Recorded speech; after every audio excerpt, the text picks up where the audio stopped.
Hey guys, tonight we're diving into the kind of darkness that makes your skin crawl. Like, really think about it. No street lamps, no headlights, no glow from the neighbour's porch light, or the comforting buzz of a phone screen. Just you, your small cabin, and a vast, suffocating blackness pressing in from every side. It's the 1800s in America, and honestly, you probably won't survive this. So before you get comfortable, take a moment to like the video and subscribe, but only if you genuinely enjoy what I do here. And hey, I'm curious, what city are you in, and what time is it where you're watching this? Drop it in the comments.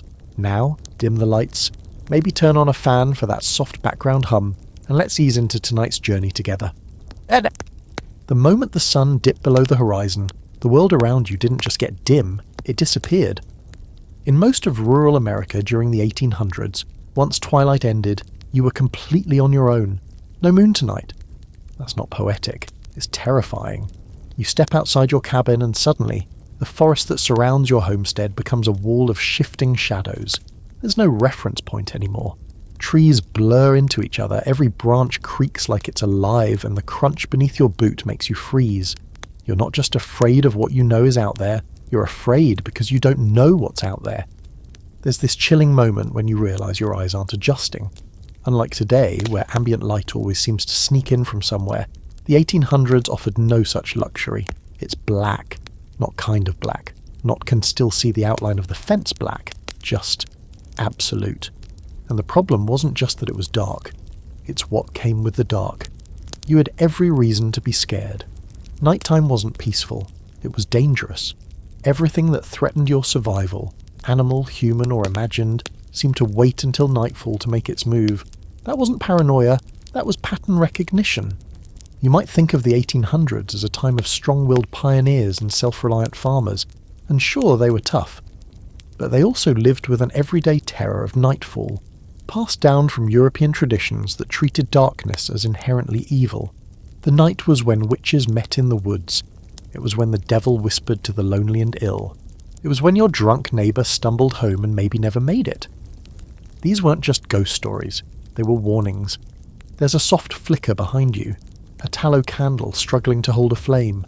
It smells awful, made from animal fat, and its guttering glow throws your own shadow against the wall in monstrous proportions.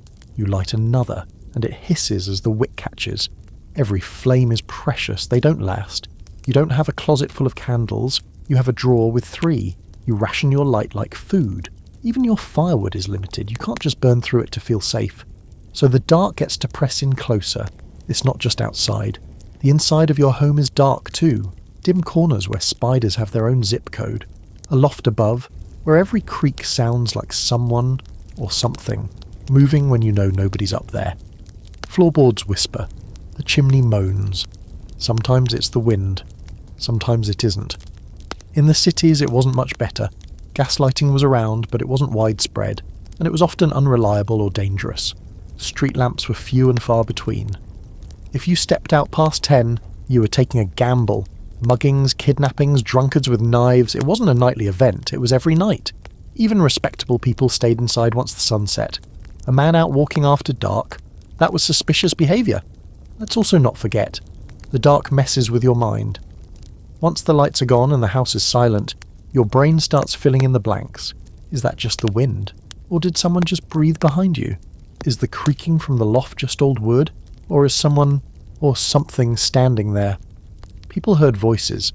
Some claim they saw lights dancing deep in the woods. Scholars now argue whether it was sleep deprivation, low blood sugar, or, as many believed, a brush with the supernatural. One real historical fact. Before modern lighting, people generally organised their lives to avoid darkness. Farmers woke before sunrise and stopped all outdoor work before sunset. Entire towns would shift their social hours to daytime. In some cases, town meetings or church events were timed specifically to avoid returning home after dusk. The world shrank at night. But here's your quirky sidebar. Some towns actually had official night watchmen who would call out the hour and report that all's well. Helpful? Maybe. But imagine lying awake and hearing a man shout into the void. 3 o'clock and all's well, only to pause and add, I think. Not exactly reassuring. Meanwhile, some academics still debate whether this fear of the dark was a cultural construct or a biological one. Was it instinct, this primal fear of what we can't see? Or was it a story we were told and retold until it became embedded in our bones? Whatever the cause, you feel it too, right now, even in your climate-controlled room with your smart bulb set to ocean blue. There's something ancient about the dark, something humbling. It turns the biggest men into cautious walkers. It makes the sharpest minds hear footsteps. And in the 1800s, you had no choice but to respect it. You feared it, because you had good reason to. You have a lantern. That's your treasure. It's made of tin and glass, and when you strike the flint, there's a few nerve-rattling seconds where you're just scraping metal in the dark, hoping a spark catches the wick. Finally it does. A bloom of yellow light, smoky and thin, barely punches a hole in the darkness. You hold it out in front of you, but the circle of light it casts is small, and the shadows it creates dance like they're alive. Your fingers tremble a bit as you close the latch. You'd never admit it, but you're scared to go outside without it. Everyone is. In 1800s, America, having any kind of light at night was a privilege. Most homes relied on tallow candles, which were cheap, foul-smelling and messy. Made from animal fat, they smoked up the walls and had a tendency to flicker out when you needed them most. If you had money, you might afford beeswax candles, cleaner and brighter, but those were luxuries, the kind of thing saved for weddings, funerals and desperate midnight prayers. Then there were oil lamps, usually fueled by whale oil or lard if you could get it.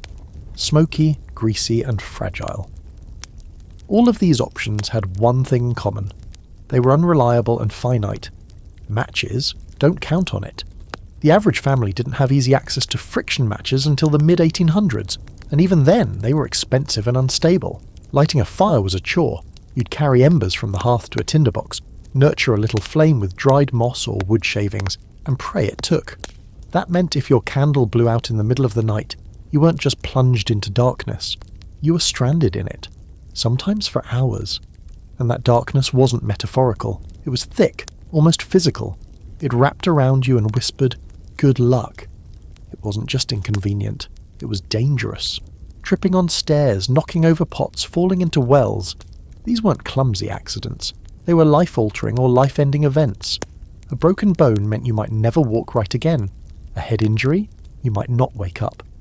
So people moved slowly at night, hands brushing the wall, feet feeling for every floorboard. One stub toe was just a reminder. The night wants you to make mistakes. The lantern in your hand grows warmer. You glance outside. It's still too dark to see past the edge of your porch. You hear rustling out there. Could be a raccoon. Could be a man. You shut the door. One historical fact. Many towns had a strict no-night travel culture, enforced by social pressure or even law. If someone saw you walking at night without a clear reason, they might assume the worst, that you were up to something criminal or shameful. Some towns appointed lamplighters and even curfews. The darkness wasn't a backdrop. It was a threat. And people responded by building tight routines around avoiding it entirely. Quirky truth. Some people tried to outsmart the dark by making elaborate light paths from their barns to their homes. Glass jars filled with fireflies, tiny candle lanterns nailed to fence posts, even glow-in-the-dark paint made from crushed minerals and phosphorescent moss. Did they work? Barely. But they gave people the illusion of control, something to keep the panic at bay while they sprinted back to the house with a bucket of milk and a pounding heart. Still, for all their efforts, most families accepted that the dark would come, and with it, the long hours of waiting. Waiting for morning, waiting for light. Bedrooms weren't cosy retreats. They were traps. Once your candle burned out, you lay in bed with your eyes open, listening. Everyone did it. And everyone heard things.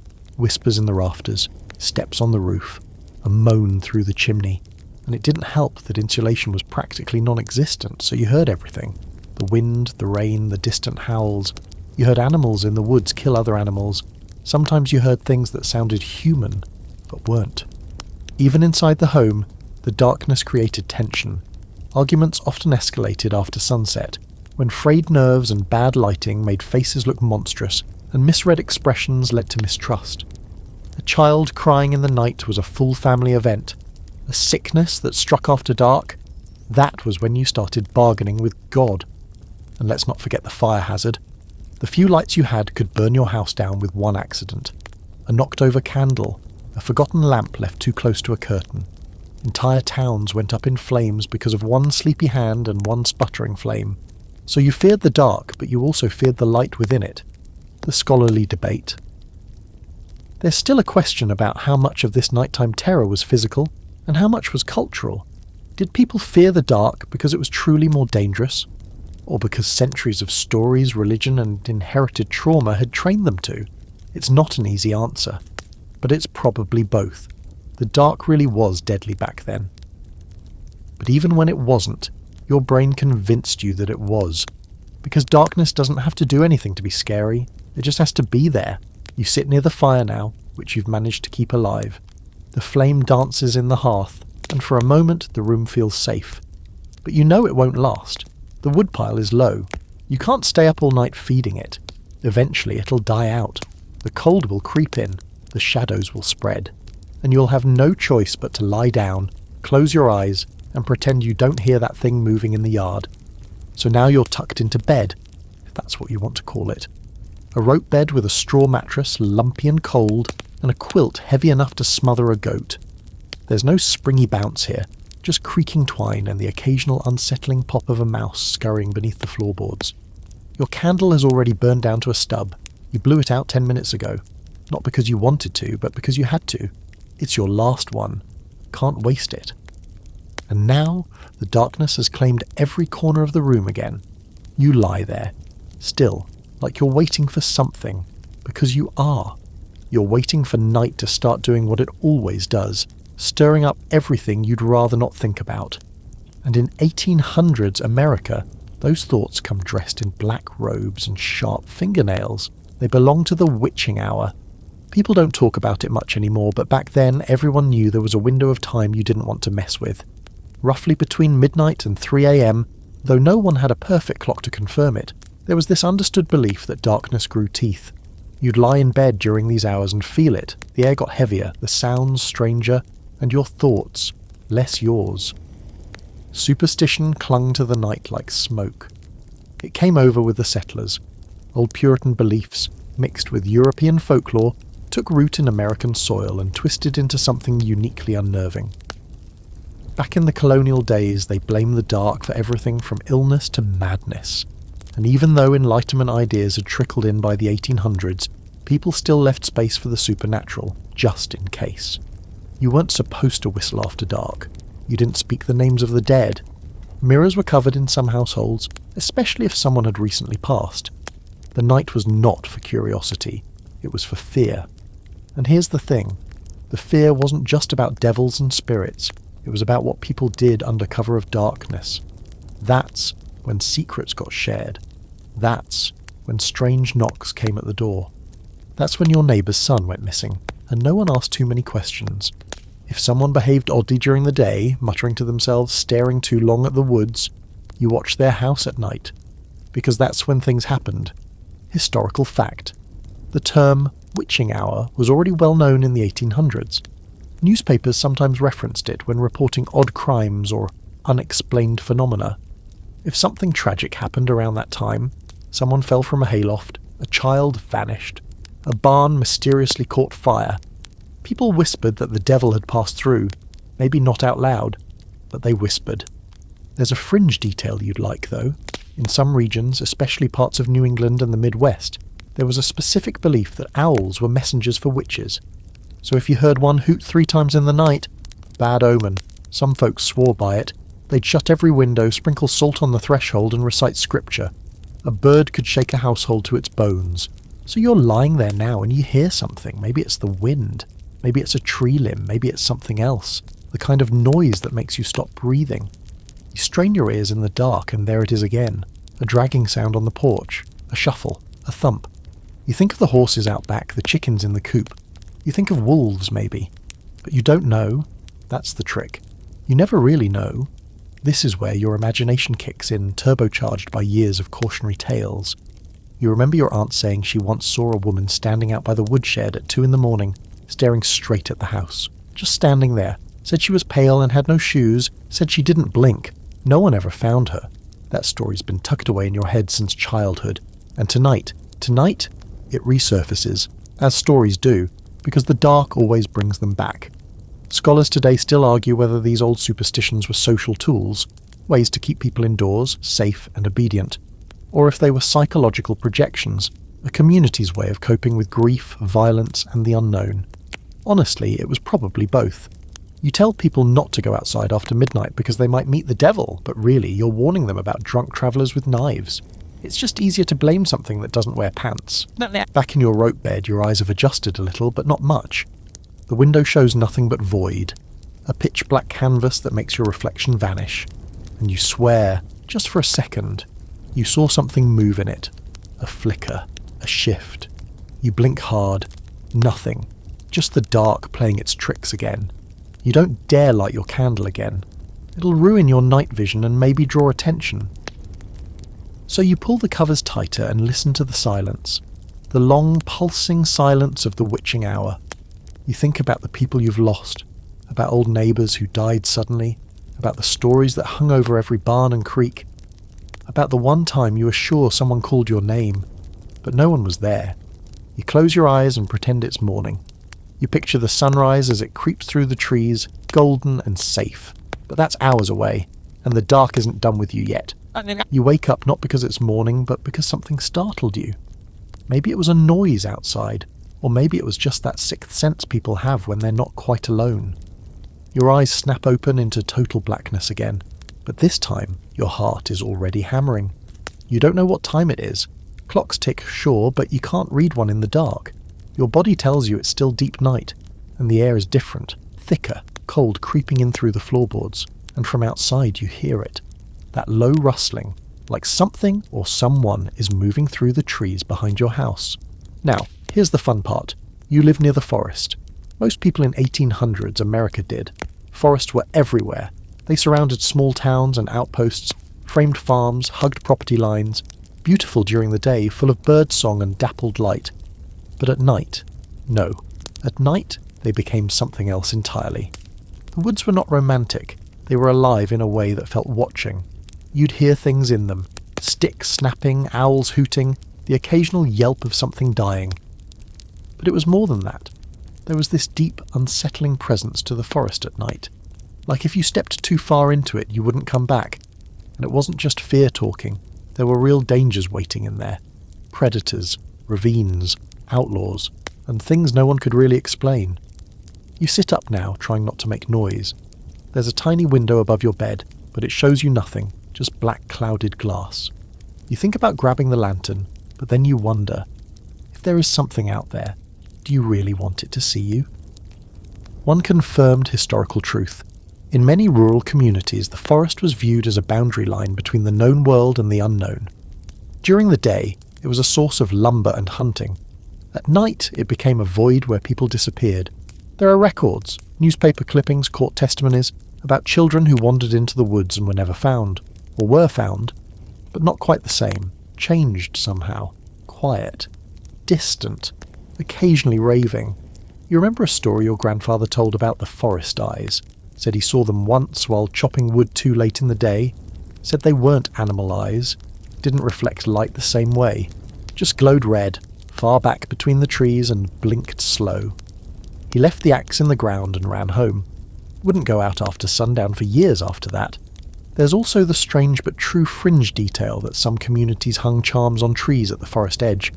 Little carved dolls, bundles of herbs, feathers dipped in ash, to appease whatever spirits might be lurking.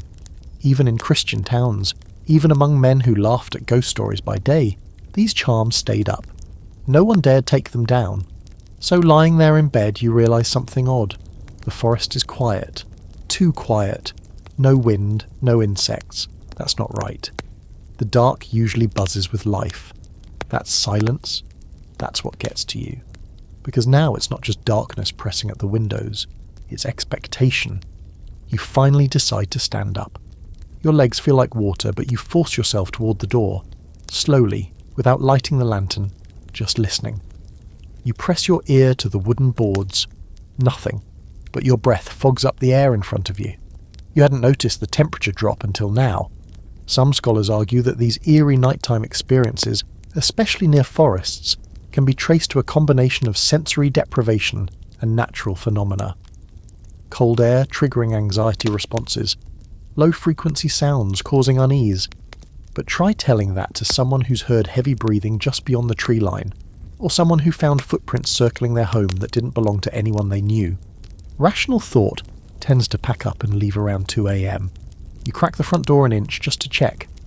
A gust of air hits your face immediately, damp, earthy, heavy with the smell of moss and rot. You feel it slide across your skin like fingers. Your eyes search the darkness, and for one wild second you think you see movement between the trees. A pale blur, a shifting shadow, but it's gone before your brain can process it. You close the door again, lock it, bolt it, slide the chair under the handle for good measure. Then you do the old routine. Touch the window frames, check the fireplace. Make sure the back door's latched. You know it won't do anything if something really wants to come in, but it helps to do something. You even whisper a quick prayer, not because you're especially religious, but because in the dark every superstition becomes reasonable. The house groans again, old wood and cold nails. But you pause, listening. Was that the wind or a step? You sit back on the bed, not bothering to lie down. Sleep isn't happening tonight. Not when the forest is this quiet. Not when the dark feels this close. You stare into it and feel it stare back. And the longer you do, the more you understand why people feared the dark so deeply in this time. It wasn't just the absence of light. It was the presence of something else. Something waiting. You fall asleep sitting up, knees to chest, still in your clothes, still clutching the unlit lantern like a safety charm. And even then, the night finds its way in. Because now you're dreaming, but it doesn't feel like a dream. You're standing at the edge of the woods again, barefoot, the cold soil soaking into your feet. There's something in the trees. You hear it before you see it. A low growl, guttural and deliberate. Not angry, just aware of you. You try to step back, but your feet won't move. You're stuck. And the shadows in the trees begin to shift, not forward, not closer, just deeper. As if whatever's watching you is waiting for you to follow. You don't. You can't. And then you wake up. Or maybe you weren't really asleep at all. This is what night does to your brain out here. In the 1800s, the line between dreams and waking life blurred easily. With no electric light to cue the rhythms of your body, and nothing but the wind and your own pulse for company. Sleep didn't come in neat packages. It was broken, full of startles and false awakenings. You'd sleep for a few hours, wake up midnight, then maybe go back under. Or not. And when you did dream, it wasn't soft or forgiving. It was survival mode mixed with everything you'd ever feared as a child. And there were plenty of real things to fear, especially if you lived in certain regions of the country, where nature hadn't been fully pushed back yet. The wolves were out there. Literally. Packs of them, sometimes bold enough to come right up to the edge of towns, especially in winter when food was scarce. And they didn't howl like you'd think, not always. Sometimes it was worse, a silence that came before the attack, a snapping twig, a shape sprinting low to the ground. You'd find claw marks on barn doors, scratched up fences, sometimes missing livestock, sometimes worse. You remember a story from a nearby town not even that long ago. A young man, 18 or 19, went out to relieve himself behind the stable after dark. Everyone heard the scream. By the time they got out there with torches, there was blood, shredded fabric and drag marks heading into the brush. They searched for 3 days. All they ever found was a single boot, upright, clean as if it had been placed there. Historical fact. In the early 1800s, the eastern wolf still roamed much of the northern US from the Appalachians to the Great Lakes. Farmers wrote about them in journals, and early conservation records show bounties placed on wolves by local governments. These weren't coyotes. They were big, fast, and smart enough to test fences and circle prey. You weren't just imagining it when you locked your animals in every night. You were trying to keep them alive, and maybe yourself too. But wolves weren't the only predators. Cougars, then called panthers or painters, stalked the American South and parts of the Midwest. They were ghost-like, often silent, and occasionally blamed for disappearances. In some cases, maybe unfairly, because it's easier to point at an animal than admit your neighbour might have had something to do with someone going missing. Which leads us to a truly odd but very real piece of frontier folklore. The notion of werewolves didn't die out when people crossed the Atlantic. Nope, it just changed clothes. Some believed that certain men, usually the strange quiet ones who never married, could turn into beasts under the full moon. Or worse, that they were beasts wearing skin. Not metaphorically, literally. Skins. These were whispered stories told around hearths when children pretended to be asleep. Stories about men who wore the pelts of wolves and walked upright, who could speak like a man but moved like an animal. You heard it as a kid, and you never really forgot it. One night when you were 12, you saw something move across the field by the moonlight. Too tall for a dog, too fast for a man. You told yourself it was just a deer. You're still telling yourself that, every night. Academics now say that fear of wolves and were creatures was often a way to explain outlier behaviour. A loner in the village, a traveller who didn't answer questions, a neighbour who muttered into his beard and locked his windows with iron. You invent monsters when the real ones are too familiar. Back in your cabin, you toss the blanket aside and walk to the back window. You don't know why. Some part of you just needs to check. There's the field, there's the split rail fence, there's the tree where the old owl nests, and then you see something, just for a second. A shape moving low near the fence line, 4 legs, maybe more. You press your forehead to the glass. Gone. Maybe it was just a trick of the eye. Maybe you've been awake too long. You don't bother lighting a candle this time, you just go back to bed. But you keep your boots on, because part of you still believes, out here, in the dark, if something comes, you might have to run, and fast. You close your eyes, but it's no good. Your ears stay open. You listen to the creak of the walls, the moan of the wind, and in the distance a single howl breaks the quiet. Not dramatic, just one, lonely, dragging call. Long enough to make the hairs on your arms stand up. You pull the blanket higher and whisper to yourself, "It's just a wolf," even though deep down you don't believe that at all. By morning the sun has barely begun to claw its way up over the trees, casting long slanted beams through the fog. It's that greyish gold that doesn't warm anything yet, just confirms you made it through another night. You're stiff, your clothes are wrinkled, and you smell like old smoke and sweat. But you're alive, which, honestly, counts for a lot out here.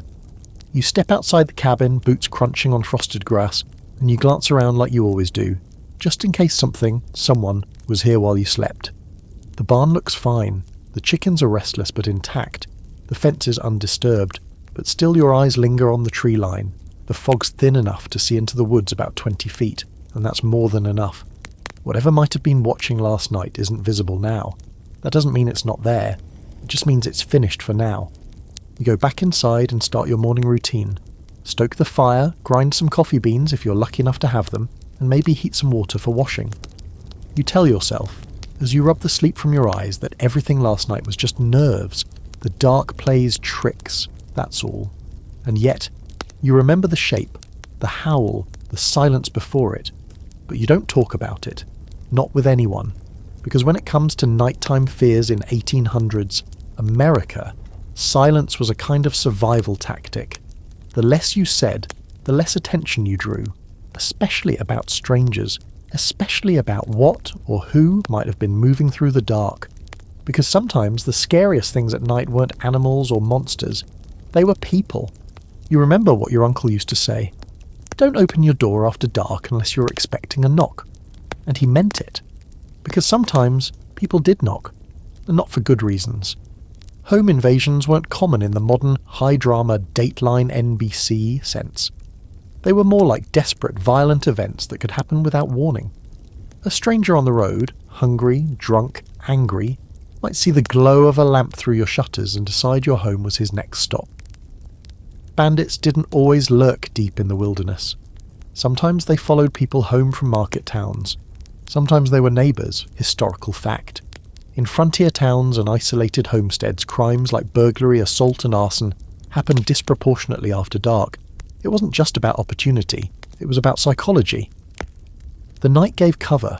It let the worst of humanity come out, cloaked in plausible deniability. "I thought it was abandoned," they'd say. Or, "I got lost." Or they'd say nothing at all.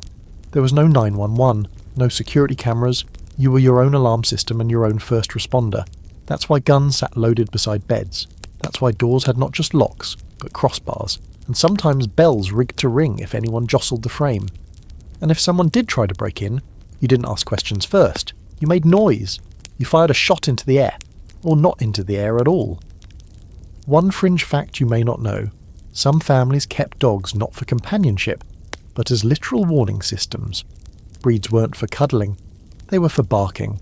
Loud, alert dogs were considered more useful than weapons in certain areas, especially in towns too small to have a sheriff. And if the dog stopped barking suddenly, that was worse than barking. That meant something had gotten too close. You remember a story from 2 winters ago. A family living a few miles out. Quiet folks, kept to themselves, woke up to find their front door slightly open. Just ajar. No signs of forced entry. But their dog was missing. No paw prints in the snow. No blood. Just gone. And on the floor, a set of wet footprints. Bare feet. Leading in from the door and stopping in the middle of the room. Not leading out. They moved into town the next day. Said nothing. Just packed their cart and left. Even now, during daylight, the memory makes your stomach turn. You pour your coffee and try not to think about it. You remind yourself that people exaggerate. That fear makes storytellers out of everyone. But still, you put the chair back under the door handle anyway, just in case you forget tonight. Scholars debate how common these intrusions really were. Were they frequent or just talked about more because they were so terrifying? There's evidence both ways. Court records from the 1800s show cases of break-ins, some violent, some strangely quiet. A few include accounts of people waking up to find someone already inside. Not stealing anything. Just watching. There's something about the idea of being watched while you sleep that stirs a deeper dread than even wolves or ghosts. It's the vulnerability, the helplessness. You aren't worried about losing your livestock. You're worried about losing your place in the world. Your home is supposed to be the one safe spot. When it's not, everything unravels. So people started developing coded habits. You'd knock a certain rhythm when approaching a friend's house after dark. You'd call out before you even got to the steps. You'd light a lantern and hold it high so they could see your face through the shutter before you got close. And even then, some people wouldn't open the door. They'd talk through it. They'd say, "Come back in the morning." And you would. Because you understood. The door at night wasn't just a piece of wood, it was a barrier between life and whatever waited outside. And sometimes, the scariest thing wasn't the knock itself. It was when the knock never came, when you just woke up and the door was wide open. You sip your coffee, heart still racing from your half-forgotten dream.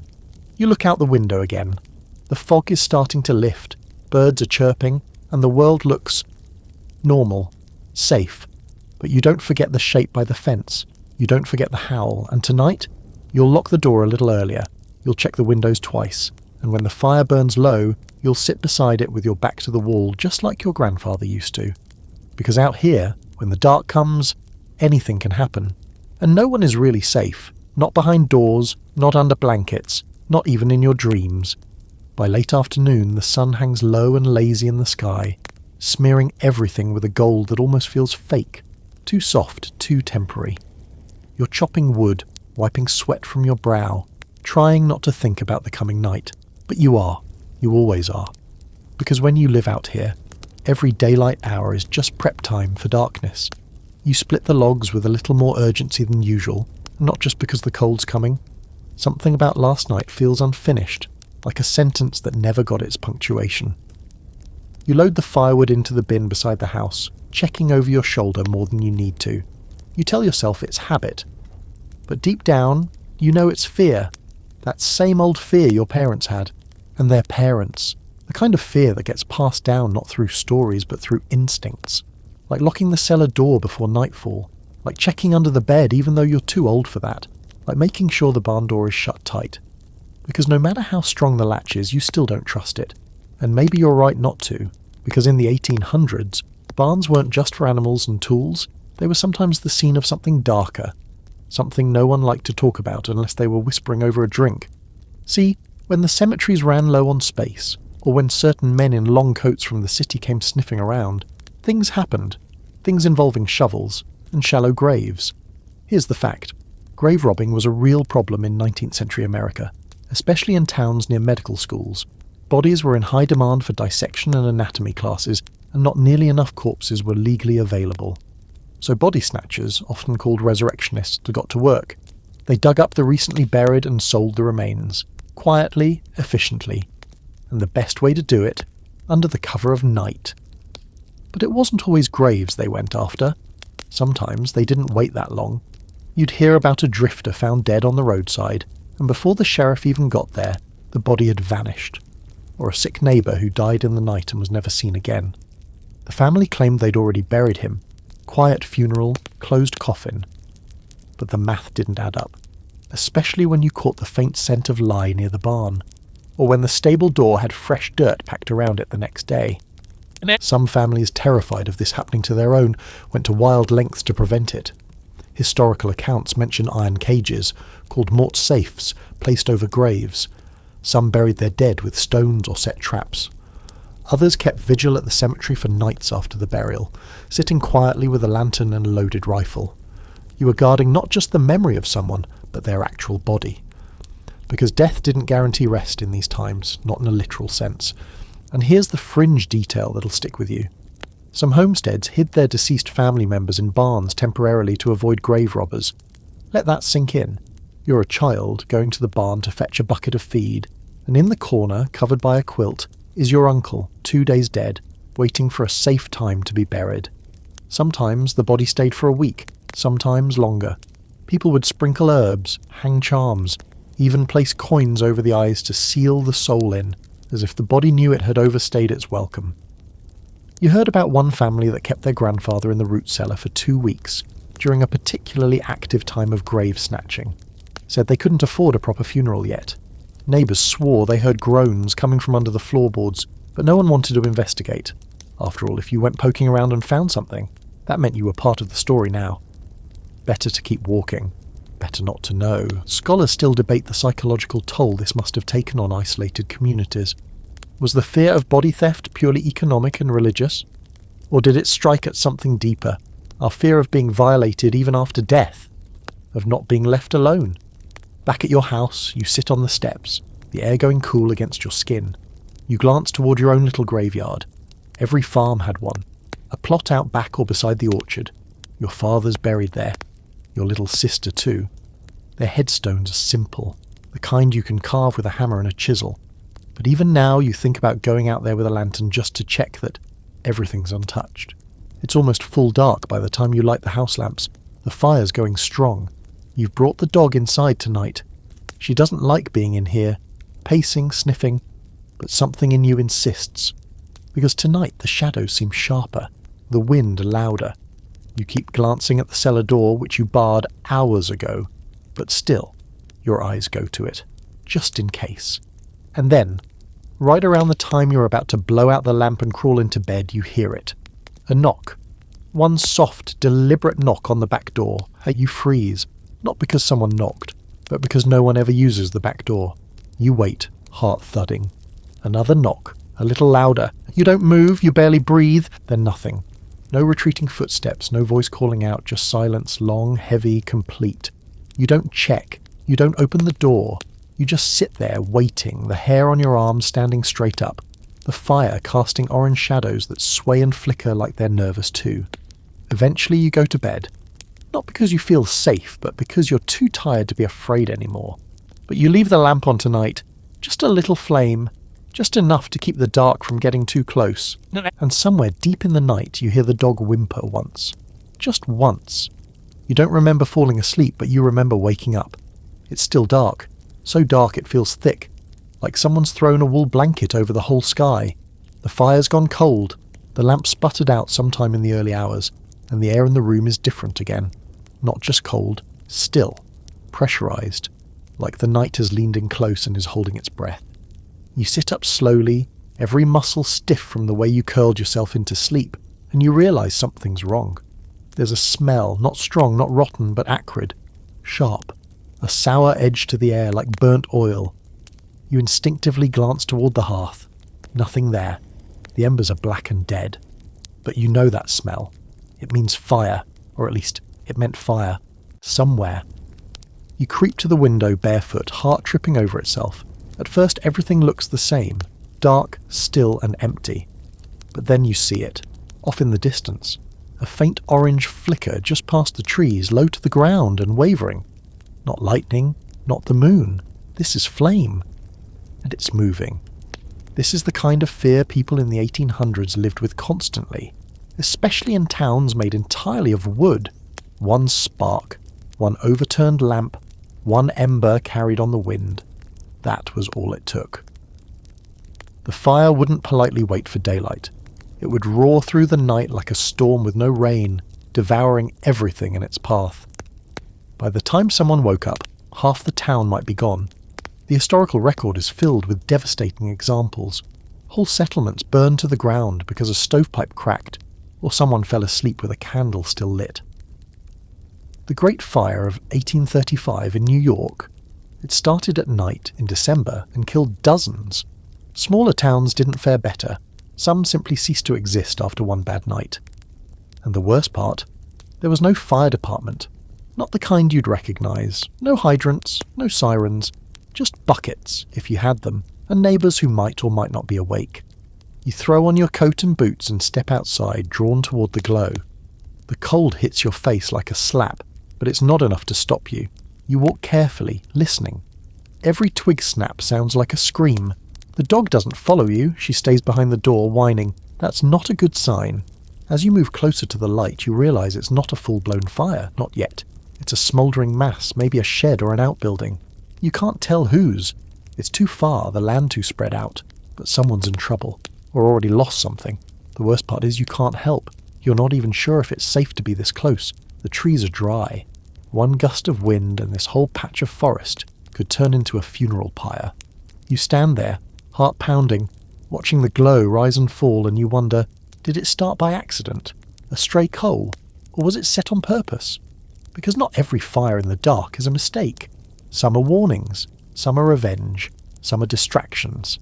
That's the fringe fact people don't like to talk about. Arson was common, shockingly common, in rural communities. A grudge could turn deadly fast. Land disputes, livestock theft, an unpaid debt. Sometimes you didn't confront your enemy. You just waited until everyone was asleep and then set a match to the corner of their barn. By the time they woke up, their world was gone. And in the 1800s, insurance was a luxury, if it existed at all. No backup plan, no payout, just loss. You've heard stories. A jealous rival burning a crop field, a jilted suitor setting fire to a porch. One man in your county was known for it. Never caught, never proven, but everyone knew. People called him the Lantern, and no one ever accused him directly. They just kept their fences in good shape and didn't make eye contact after dark. And of course, there's always the possibility that the fire wasn't set by anyone at all. That's the part people really feared, that sometimes fire came by itself, that it could move, seek, choose. There were stories of fire sprites or travelling flames, little dancing lights in the woods that seemed harmless until someone followed them. Then there was screaming. Then nothing. Scholars now say most of those lights were probably swamp gas or phosphorescent decay. But try explaining that when you're watching something burn in the middle of the night and you know no one should be out there. And yet, there it is, dancing, beckoning. You turn back, there's nothing you can do. Whoever lost that building is already lost to it. And if the fire spreads, you'll have to be ready. You'll have to grab what you can, get the dog, and run. You make a mental list. What to take, what to leave. You hope you don't have to use it. Back inside, you sit by the cold hearth and stare into it like maybe the embers will come back. They don't.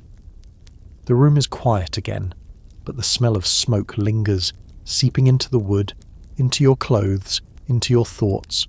You think about how fragile it all is, how easy it would be to lose everything, and how quickly the night reminds you of that. You blow on the coals anyway. One glows faintly, just enough to catch. You nurse it with shavings, with patience, until a new flame is born. It crackles softly, throwing shadows against the wall.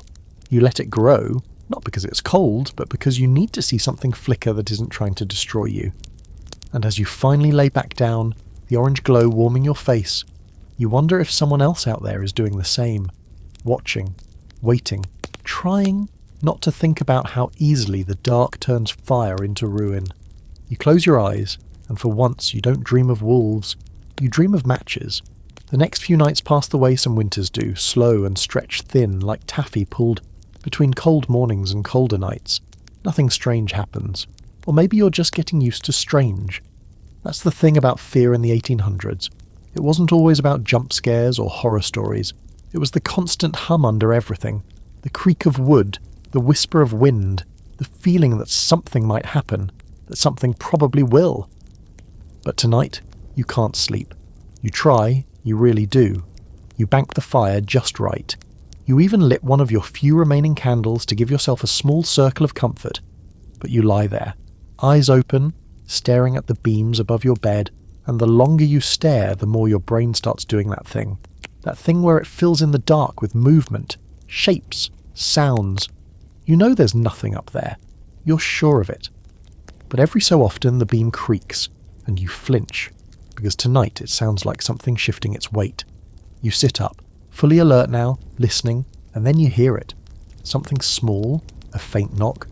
Not on the door this time, not even on a wall, it's above you. Now let's be honest, you've been in that attic 100 times. It's a crawl space really. Low and dusty and packed with old junk no one wants to throw away. Broken chairs, a barrel full of rusted nails, a moth-eaten quilt from someone who died before you were born. There shouldn't be anything alive up there. Maybe a rat, sure, or a bird that got in through a crack in the eaves. But this knock isn't scrabbling, it's deliberate. 3 taps, then silence. You don't move. Your body's gone stiff like it knows something your brain hasn't accepted yet. Then, again, 3 knocks. The air in the room goes flat, thinner somehow. Your ears start doing that thing where they ring just a little, as if they're bracing for something louder. You reach for the lantern with shaking hands. It takes 2 strikes to light it, and even then the flame is small, flickering like it's nervous too. You stand. You tell yourself it's fine. It's nothing. Just an old house being old. But you grab the fireplace poker anyway, just in case. You walk to the ladder and stare up into the dark hole of the attic. The trapdoor is closed, but now you notice. The string that usually dangles to pull it open is swaying, slightly, like someone brushed past it. There's a historical fact people forget. Homes in the 1800s didn't come with insulation, drywall or sealants. They were wooden nails, open to the wind, the bugs, the cold and the sound. You heard everything. The house breathed with you, so every little creak and whisper and sigh carried further, deeper and louder than it should have. Some people grew used to it, others didn't. You think of your cousin, used to sleep in the attic until he swore he heard footsteps pacing around him every night. No one believed him, not really. But after the 5th night of finding his bed moved 6 inches to the left, he started sleeping in the barn. Then there's the Fringe story, a diary found in a decaying cabin upstate, where a woman wrote, by candlelight, shaky handwriting, about something tapping from inside her walls. Every night, same time. She thought it was an animal until it began answering her when she spoke. She asked who it was. It tapped back her name. She asked what it wanted. No answer, just scratching. The last entry simply read, "I'm so tired." Now, of course the scholars will say attics were often home to raccoons, birds and even stray cats. Or worse, structural shifting from poor craftsmanship. The knocking could be anything. Bracing, water tension, even snow melting, and that's true. It just doesn't feel true. You open the trapdoor slowly. The lantern's glow barely reaches into the attic's depths. Dust dances in the air like ash. The space smells old, wood, mildew, and something faintly sweet, like rotten fruit. You listen. Nothing. No movement. But still. You go up. You have to. Your head clears the hatch, and your eyes scan the space. Nothing moves, just shadows wrapped around boxes and beams. You move the lantern left, right. You exhale, and then you see it. Just near the far corner, a footprint in the dust. Bare. Human. 1 foot. Facing toward you. You freeze, not recent, not fresh, but newer than anything else up here. You don't breathe for a full 10 seconds, then you back down the ladder, slow and careful. You close the trapdoor and push the old trunk across it. It won't stop anything, not really, but it might buy you a second or two. You sit down by the fire and try to calm yourself. Try to pretend it was your own footprint from months ago, but you know you haven't been up there barefoot. Not ever. Not in your life. You blow out the lantern again, but this time you regret it the moment the room goes dark. It's too quiet now. No creaks, no wind, just the sound of your own heart. And the worst part, you find yourself waiting, listening, not for the knock to come back, but for the answer. The next morning arrives, but it doesn't feel like morning. There's no relief in it, no lightness, just a sick grey haze smothering the trees and a dampness in the air that creeps under your collar. You go about your routine, feeding the animals, fetching water, checking the perimeter, but you move like your body doesn't trust you anymore, like it remembers the attic, the footprint, the knock. You want to tell yourself it was just a dream, A tangle of half-sleep and paranoia, but you know better. The dust doesn't lie, and neither does that feeling that something saw you last night, and maybe still is. You keep glancing at the house, half expecting to see the attic door hanging open, or a hand pressed against the upstairs window, but it's all still. Nothing moves, which somehow makes it worse. When the world goes too quiet, your brain fills in the blanks, and the blanks out here are endless. You chop wood until your hands ache, until your back burns, until the sound of the axe and the rhythm of labour are the only things keeping your mind in check. You're not even cold, but you keep the fire going all day. A thick blaze in the hearth that eats through your supply like it's starving. It isn't just about warmth anymore, it's about keeping the shadows out. But here's the thing you keep remembering. Once night falls, there's no such thing as outside and inside. Not really. Not when you hear knocking from within the walls, not when your floorboards creak under no one's feet, not when the wind whistles down your chimney and sounds suspiciously like words. That brings you back to a story your neighbour told you last year, after too much cider and not enough candlelight. He swore he heard tapping coming from beneath his floor late one night, thought it was mice, until the tapping followed a pattern. 3 quick, 1 long, then again and again, like code. When he got bold enough to tap back, just once, just to see, it stopped. Nothing else happened that night. But the next day his well water turned black, just for a day, clear again by the morning. But he moved a week later, said he couldn't sleep knowing something beneath him might still be listening. You didn't believe him? Not really. But now you're not so sure. There's something about subterranean sounds that hit a different nerve. Because walls you can reinforce, doors you can lock, but the ground, the floor you walk on, sleep on, trust to stay still. What if it's hollow in places? What if something's beneath it and has always been there? It's not just folklore. Here's a historical nugget.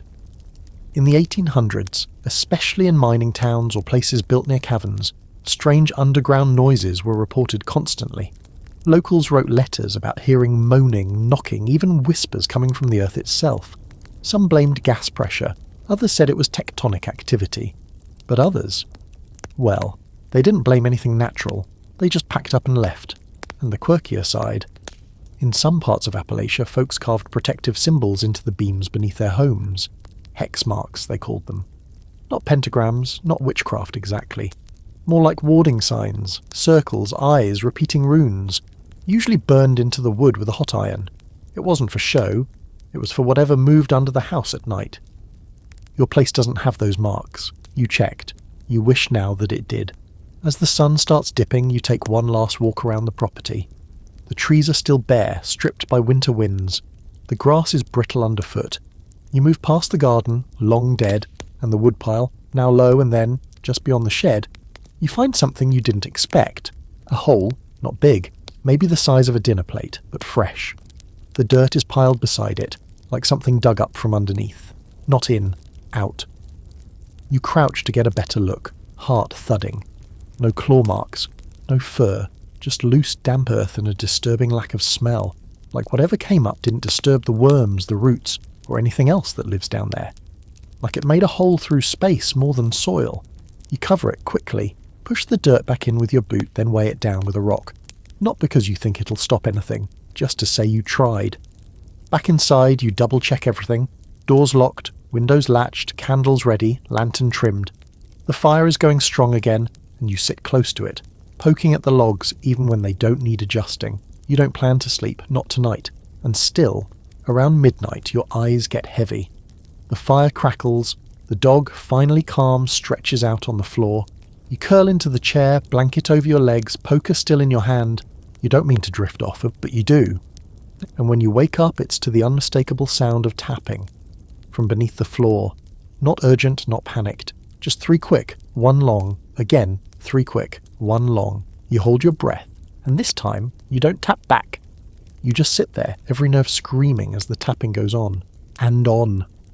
Until the sun comes up. By sunrise, your nerves are shredded. You've barely moved. The tapping stopped around 4, maybe 5. Your sense of time is wrecked.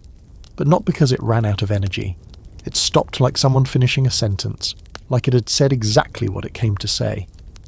The silence afterward wasn't peaceful, it was loaded. And now, with the light creeping in, You finally exhale. The dog hasn't barked, hasn't whined. She just lies there, eyes open, watching the same patch of floor you've been staring at for hours. You step outside to breathe air that hasn't passed through creaking walls. The morning's heavy again, wet ground, pale sun, mist caught in the bare trees. There's no birdsong, just the distant groan of branches swaying like something trying to shake off a bad dream. You walk a wide circle around the house, eyes sweeping the ground for any more holes, footprints, signs that someone or something had been near. Nothing. The hole by the shed is still covered, the rock undisturbed. But you keep looking over your shoulder anyway. There's no real protocol for this kind of fear. Not in the 1800s. You can't write a letter to the sheriff saying, "Hey, I think the ground is knocking." He won't come. And even if he did, he'd stand there, hat in hand, awkward and squinting, and say what people always say when they don't know what to do. You're probably just tired. So instead you pretend. You gather eggs. You churn butter. You mend a tear in your coat. You act like the world is still predictable. But under everything you do is the feeling that you're being watched. Not from the forest this time, not from the attic, from below. You don't go near the trapdoor in the floor, the one that leads to the root cellar. You should, probably, just to check, but you won't. You're not ready, not after last night. Now, here's where things take a turn for the unsettling. Because this fear of underground forces wasn't just rural folklore. It was a common thread in 1800s America, especially in areas settled by immigrants bringing their old fears with them. There were stories of the knockers in mining towns, creatures who lived in the caverns and banged on the walls before cave-ins. Some said they were the spirits of trapped miners, others said they were goblins or devils or something older. But whatever they were, the belief was always the same: when you hear the knocking, get out. It wasn't just superstition. Historical records show that many miners took the knock seriously. If they heard sounds from the stone, they left. Period. Some lived because of it. Others who didn't listen, well, their names are carved into plaques now. Assuming anyone found enough of them to bury. And the fringe belief. Some folks thought the knockers weren't just warning of danger. They were the danger. Luring people deeper. Getting them alone. There are journals and letters, real ones, where men talk about voices in the dark, about lights flickering in places where no lanterns should be, and footsteps following them in narrow tunnels where no one else could possibly be. They weren't all drunk. Some were never seen again.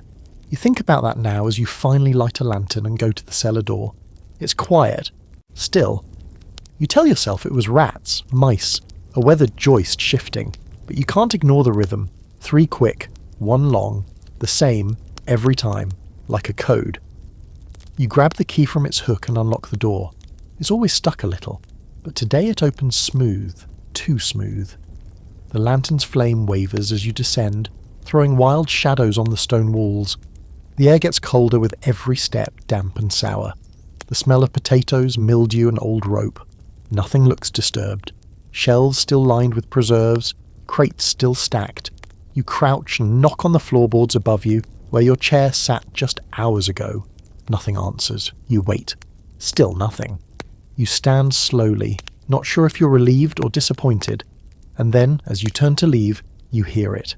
A whisper, not a word, just breath, soft, right next to your ear. You spin, raising the lantern, its light shaking violently with your hand. But there's no one, just the wall, the shelf, the door, still cracked open behind you, and the dog barking wildly upstairs. You run, not heroically, not bravely, just fast.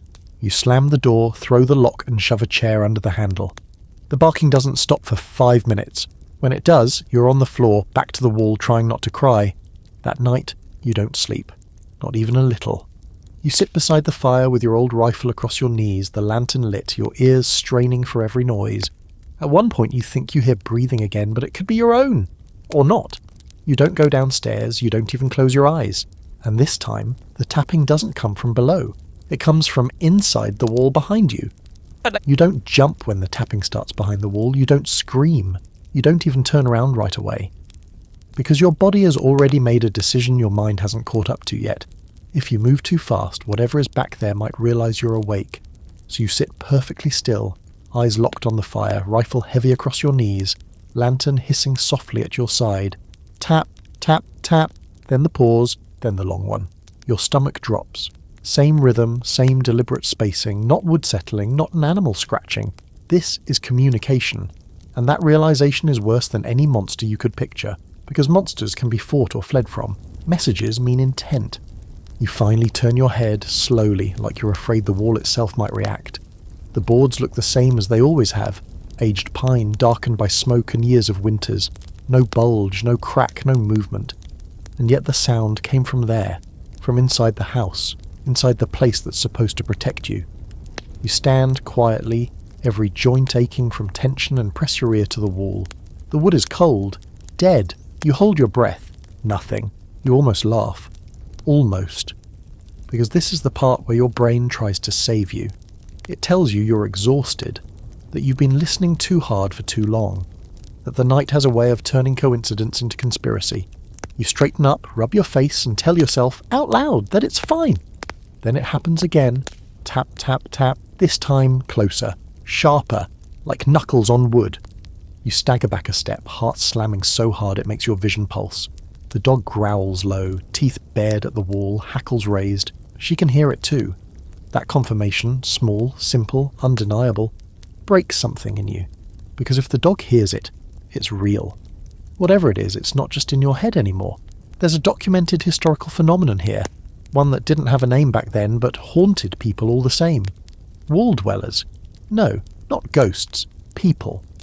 In the 1800s, especially in growing towns and along travel routes, there were cases of squatters secretly living inside houses, between walls, in crawl spaces, in attics, sometimes for weeks, sometimes months. They'd move only at night. They'd steal food slowly. They'd listen, watch, learn routines. Newspapers occasionally printed stories of families discovering a stranger had been living in their home the entire time. One man found footprints inside his walls after hearing scratching for weeks. Another discovered a woman hiding in his attic who had been watching his children sleep. It sounds unreal. It wasn't. It happened often enough that people whispered about it, and bolted their homes tighter afterward. The fringe detail is worse. Some of these intruders weren't hiding for shelter or food, they were hiding to observe. There are accounts, fragmented, unsettling, of people who believed someone was learning them, their habits, their voices, their timing. That fear stuck. That's why some families changed the layout of their homes, or sealed off crawl spaces entirely. It wasn't paranoia if it kept you alive. You back away from the wall and sweep the lantern across the room, then toward the ceiling, the floor, the corners. Everything looks normal. Too normal. You realise then that the tapping has stopped. Not faded, stopped. Like it knows you're listening now. You don't sleep, not even a blink. You sit there until dawn, muscles locked, flinching at every pop of the fire and every sigh of the house. When the sky finally lightens, you don't feel relief. You feel exposed. Like daylight has pulled a curtain back and revealed just how thin your defences really are. Once the sun is fully up, you act. Not calmly, not methodically.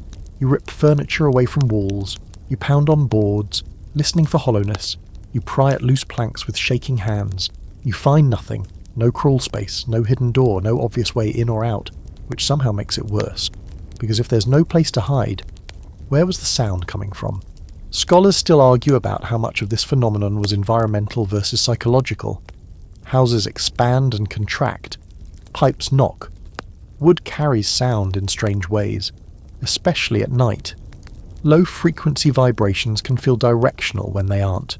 All true, all logical, but logic doesn't explain rhythm. Logic doesn't explain timing. And logic definitely doesn't explain why the tapping always stops the moment you react. That afternoon, you walk to town. You don't tell anyone everything. You can't. But you ask questions. Casual ones. You ask if anyone's heard strange noises at night. If anyone's had trouble sleeping. If anyone's noticed anything. Off. A few people shrug. A few laugh. One woman goes pale and changes the subject. One old man looks at you for a long moment and says, "Best keep your fire going at night." He won't say why. On the walk back, the world feels wrong. Too open, too quiet. The trees seem closer. The sky feels heavy. You keep imagining someone walking behind you, matching your pace just out of sight. When you reach your house, you hesitate before opening the door. You don't know why. You just stand there, hand on the latch, listening. Silence. Inside, everything is exactly where you left it. Nothing missing, nothing moved, but you can't shake the feeling that something's changed. Like the house knows you know now, like the game, whatever it is, has shifted. That night, you barricade yourself into one room. You move the bed, the table, the trunk. You leave the lantern lit until your eyes ache. You sit with your back to the wall that didn't knock, rifle loaded, finger resting just beside the trigger.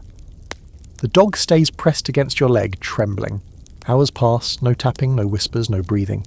Just when you start to think maybe, it's over, you hear it. Not knocking, scraping, slow, careful, like something moving along the inside of the wall, feeling its way through the dark. And you realise then why people in the 1800s feared the night so deeply. It wasn't just what lurked outside their homes, it was the growing suspicion that the darkness could already be inside. You wake with your cheek pressed against the floor, mouth dry, tongue thick as cotton. The lantern burned out sometime around dawn, leaving behind a stinking pool of spent oil and a haze of soot. The dog's still there beside you, eyes open, staring toward the wall you didn't hear scrape again. But she didn't sleep. Neither did you, not really. You drifted in and out of that weird, half-alert fog people fall into when they're beyond exhausted but too afraid to let go. You were listening all night, waiting, bracing. And now that it's light, your whole body feels bruised by tension. You sit up slowly, checking your rifle, then the locks, then the windows. Nothing's moved, nothing looks disturbed. It should comfort you, but it doesn't. It's too still. Like the house is pretending to be normal until you stop paying attention. You stretch your sore legs and start your morning routine with this deliberate slowness, but your eyes keep flicking toward the wall. Not the attic, not the cellar, that wall. You've lived here long enough to know every creak, every knot in the floorboards, every draft that sneaks through the window frames. But now you second-guess all of it. That loose board in the corner, was it always that crooked? That crack along the ceiling beam, did it grow overnight? Every little detail becomes suspect. You're starting to feel like a stranger in your own home. The fire is reluctant this morning. The wood smokes before it catches. You pile it higher than usual, overcompensating. It's not even cold yet, but the fire is the one thing that makes the room feel safe.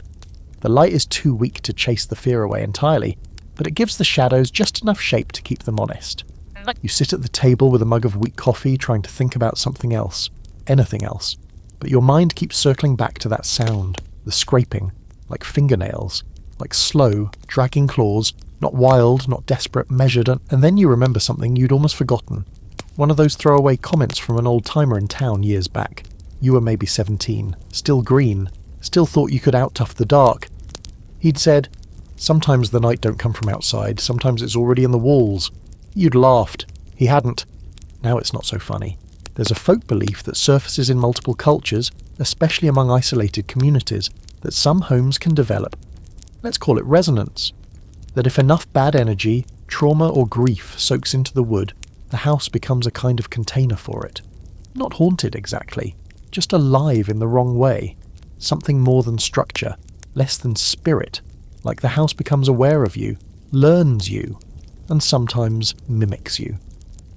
There are stories, real ones, pulled from 19th century personal diaries and letters, of people hearing themselves speak from empty rooms, their own footsteps echoing a beat too late, their cough repeating after they've swallowed it, a baby crying from an upstairs room long after the baby had died. The walls held sound, yes, but not passively. The sounds changed, grew teeth. You'd always dismissed those stories as grief hallucinations, trauma echoes, but now you're not sure. You take a short walk to clear your head, just down to the creek and back. The cold air stings your face and the sound of running water helps clear the static in your skull. But you can't shake the sense that the house is waiting for you. Like the moment you stepped out the door, it exhaled. You head back before noon and notice it right away. The fire's out. Not just out. Cold. Like it's been out for hours. The logs are barely singed. The coals aren't even glowing. That shouldn't be possible. You just stoked it before leaving. You step closer, feeling the chill radiate off the stone hearth like a warning. You light it again, more frantic this time, jamming kindling into place, snapping off dried branches with shaking hands. The dog growls once as the flame finally catches, then slinks into the corner like she doesn't want to be near it. That's the second thing you notice. She's not facing the wall, she's facing the ceiling. You look up. The beam above the hearth is blackened, not with soot, with burn marks. Thin, spidery trails like someone dragged a lit match across it over and over. You stand there, staring, trying to rationalize. Smoke stain? No, the angles are wrong. Water damage? You'd see bubbling. This is intentional. A pattern almost. You step up on the hearthstone and lean close. You trace one line with your finger. It's warm. You back away, heart hammering. Then you hear it. One single thump from the attic. Not a knock, not a footstep. A drop, like something fell, or like something let go. Now here's a historical curiosity most people don't know. In some parts of New England, homeowners used to nail iron spikes into attic beams. Not for structure, for protection. Against what? Depends who you ask. Witches, demons, old world spirits. Some said it kept the devil from walking the ridge beam. It was part superstition, part home maintenance, but the underlying idea was always the same. Something lived above you, and it watched when you weren't looking. You think of the attic now. You haven't been back up there since you saw that footprint in the dust. You've avoided the thought like it's radioactive, but now you can't. Now it's pressing down. Literally, every creak from above might mean something. That night you sit with the rifle again. The lantern, the fire roaring hot enough to make your skin itch. You don't sleep, you don't plan to. But around 3 a.m, your body betrays you. Just a second, just a blink. And when your eyes open again, the fire is out. The room is freezing. And from the attic you hear the unmistakable sound of something dragging across the floor. Slow, heavy, like it doesn't need to hurry anymore, like it knows you're listening. You don't move, you barely breathe. The dragging sound from the attic continues. Slow, scraping, rhythmic, like something pulling weight across wood with limbs not quite meant for crawling. It stops, then starts again, then stops. You sit there, frozen in your chair, eyes on the ceiling. The fire's gone completely out, but your skin still burns with fear. The air is brittle and sharp, cold enough to sting your teeth when you inhale through your nose. The dog won't even growl this time. She's under the table, silent, as if she knows sound might be the thing that invites whatever that is to come down. You stare at the trapdoor in the ceiling like it might blink. The string that hangs down from it sways ever so slightly, just like it did before. You tell yourself not to imagine what it would look like if something slowly peeled it open from the other side. You tell yourself not to picture long fingers curling over the edge. You tell yourself not to think about a face staring down, upside down, smiling. The dragging stops again. Silence. You stand. Slowly. The rifle's in your hand, but it suddenly feels useless. You can't shoot a sound.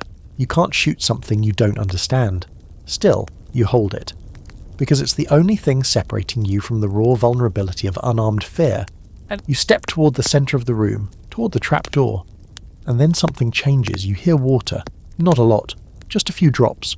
A wet, fat drip. Drip, drip. Somewhere near the back of the house. You turn your head sharply. The kitchen. You move slowly through the dark. The house is colder than it should be. Cold in a way that feels stolen, like warmth itself has been peeled away from the air. You reach the kitchen and stop dead. There's water pooling beneath the door that leads down into the well room. Thick, reddish water. You kneel, dip your fingers into it, and bring them up to your nose. Not water, not just water. Iron. The well. Something's wrong with the well. You open the door and descend the steps. It's pitch black, but your fingers find the lantern from the wall hook. You light it. The flame flutters and hisses like it doesn't want to cooperate, but it catches. The orange glow spreads through the stone-walled room, and what it reveals makes your stomach turn. The well's crank has been moved. The rope is wet, swinging slightly as if it was used recently. The bucket is overturned on the ground beside it, but the puddle beneath it isn't fresh. It's streaked, smeared, like someone or something dragged their hand through it. You walk up to the edge of the well and shine the lantern down. The water's surface reflects the light, dark and still. You don't see anything at first.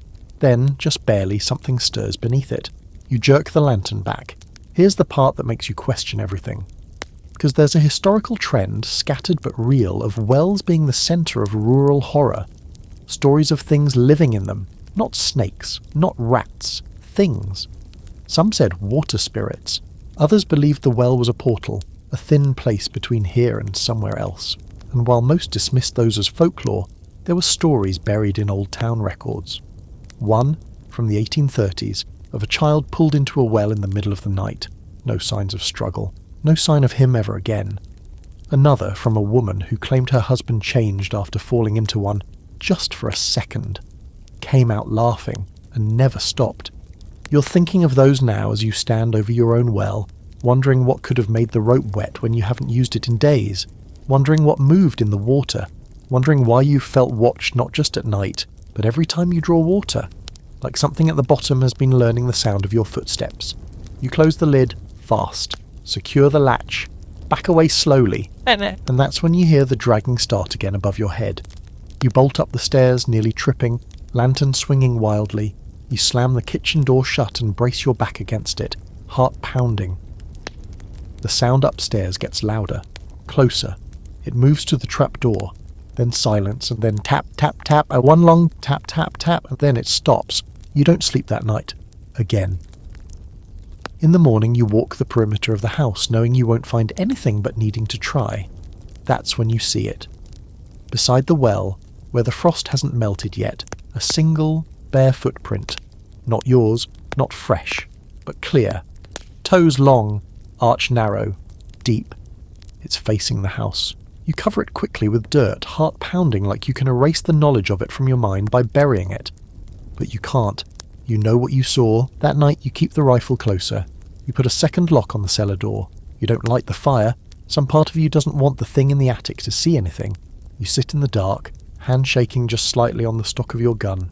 And around midnight, something calls your name, not from the attic, not from the well, but from beneath the floorboards in a voice that almost sounds like yours.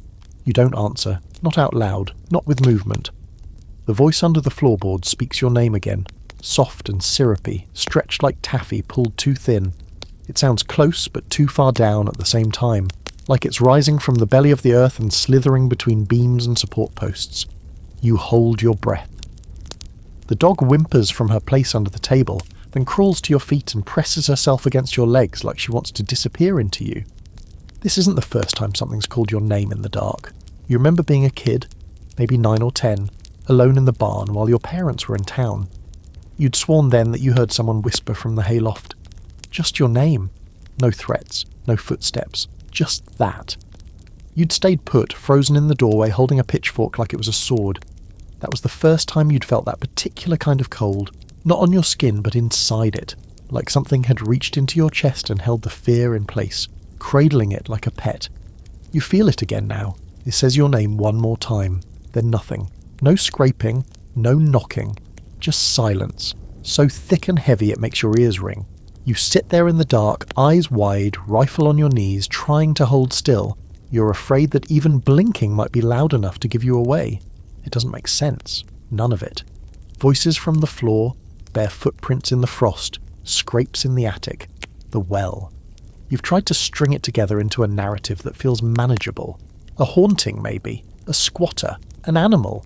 But now it's crossed a line. A voice that sounds like yours doesn't belong to any of those things. That's mimicry. That's something learning.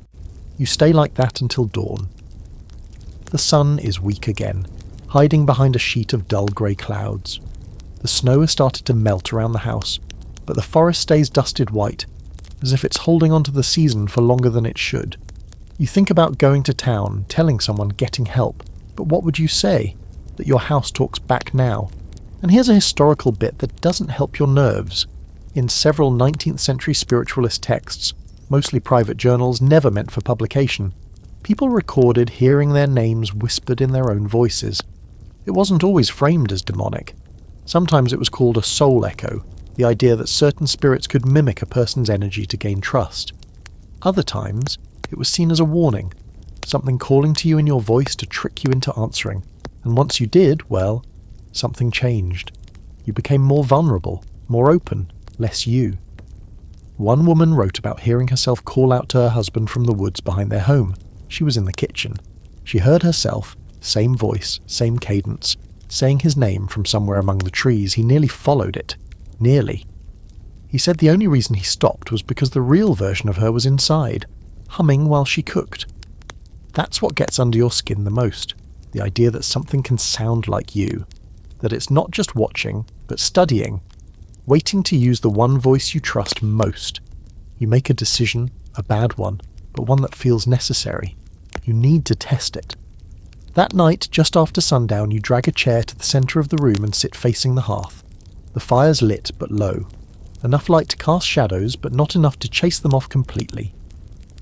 The rifle is close. The dog's curled into the corner, refusing to come out. You place your boots flat on the floor and you wait. You wait for it to call again. You even speak aloud, softly. If you're gonna talk to me, do it.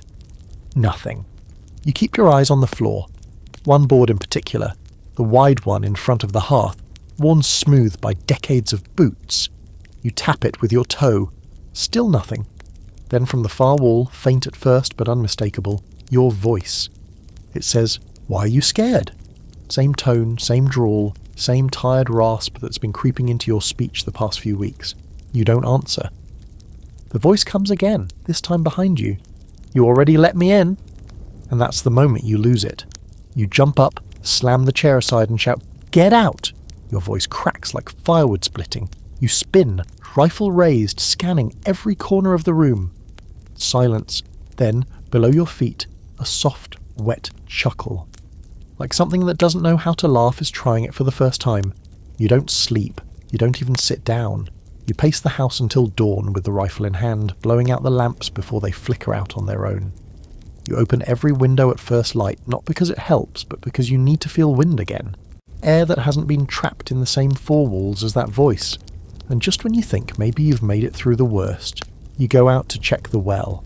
The latch is open, the rope has been pulled up.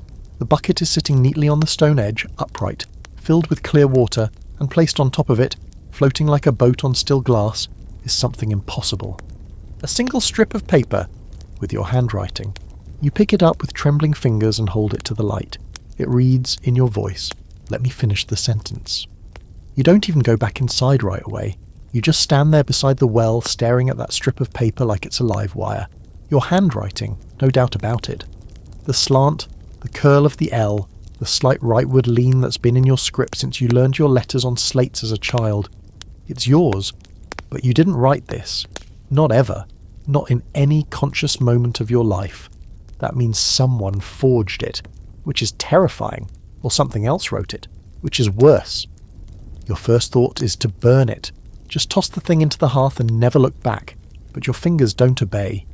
You fold the paper once, then again, and slide it into your coat pocket like it's evidence in a trial that hasn't started yet. You feel sick. Not like you've caught something, but like something's caught you. Inside the house, nothing has moved. The dog's still curled in the same corner, but she won't look at you. You don't blame her. The fire's burned out again, despite your efforts to stoke it before going outside. Cold creeps across the floor, licking at your ankles. You light it again. Not because you think it'll keep you warm, but because fire feels like a declaration. Like this belongs to you, and nothing else. Then you hear it, a sound you haven't heard in weeks, the church bell. Far off, muted by distance and fog, but unmistakable. You rise slowly and step to the window. The bell's tone is wrong, too low, like it's been muffled. It rings once, then silence, then again, then silence. 3 chimes. That's not the hour, that's a signal. In 1800s America, church bells weren't just for worship. They were communication systems. 1 toll might mean a death. 2 could be fire. 3. That varied by town, but in most places it meant something was wrong. A gathering was needed. A threat had appeared. Sometimes it meant someone had gone missing.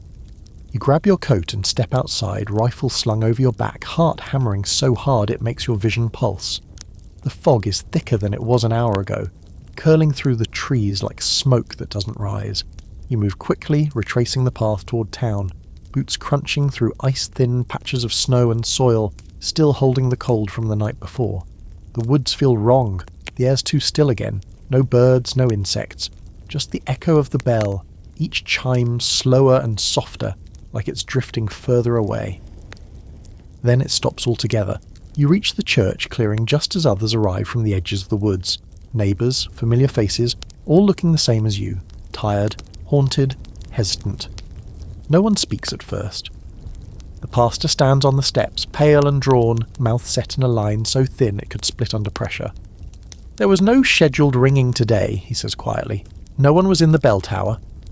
People shift nervously. Eyes scan the steeple. The wind picks up just slightly, making the cross on the roof creak. You hear someone mutter a prayer. And then the bell rings again, once, but no rope moves. You all see it. No one's up there. No mechanism triggered. It just swings, like something invisible decided to finish what it started. Here's a piece of fringe folklore, mostly lost to modern ears but known well in the 1800s. When a bell rings on its own, it's not a call to gather the living. It's a summons for the dead. The idea being that something has shifted in the boundary between worlds and now they're listening, or crossing. Some towns used to place cloths over bells at night to keep them quiet, just in case. Others built small shrines near bell towers to ground the sound, to give it somewhere to go besides straight into the void. You remember hearing about one town that dismantled its bell entirely after it rang 13 times in the middle of the night. That number, that timing, no one dared to wait and see what it meant. By the next day, 5 people had vanished, their doors wide open and meals left on the table. You glance around, no one's vanished. Not yet. The pastor finally says, "Everyone go home. Lock your doors tonight." You don't need to be told twice. Back at your cabin, the air inside feels heavier than when you left. You don't remember leaving the window cracked, but now it is, just a sliver, just wide enough for something curious to slide through.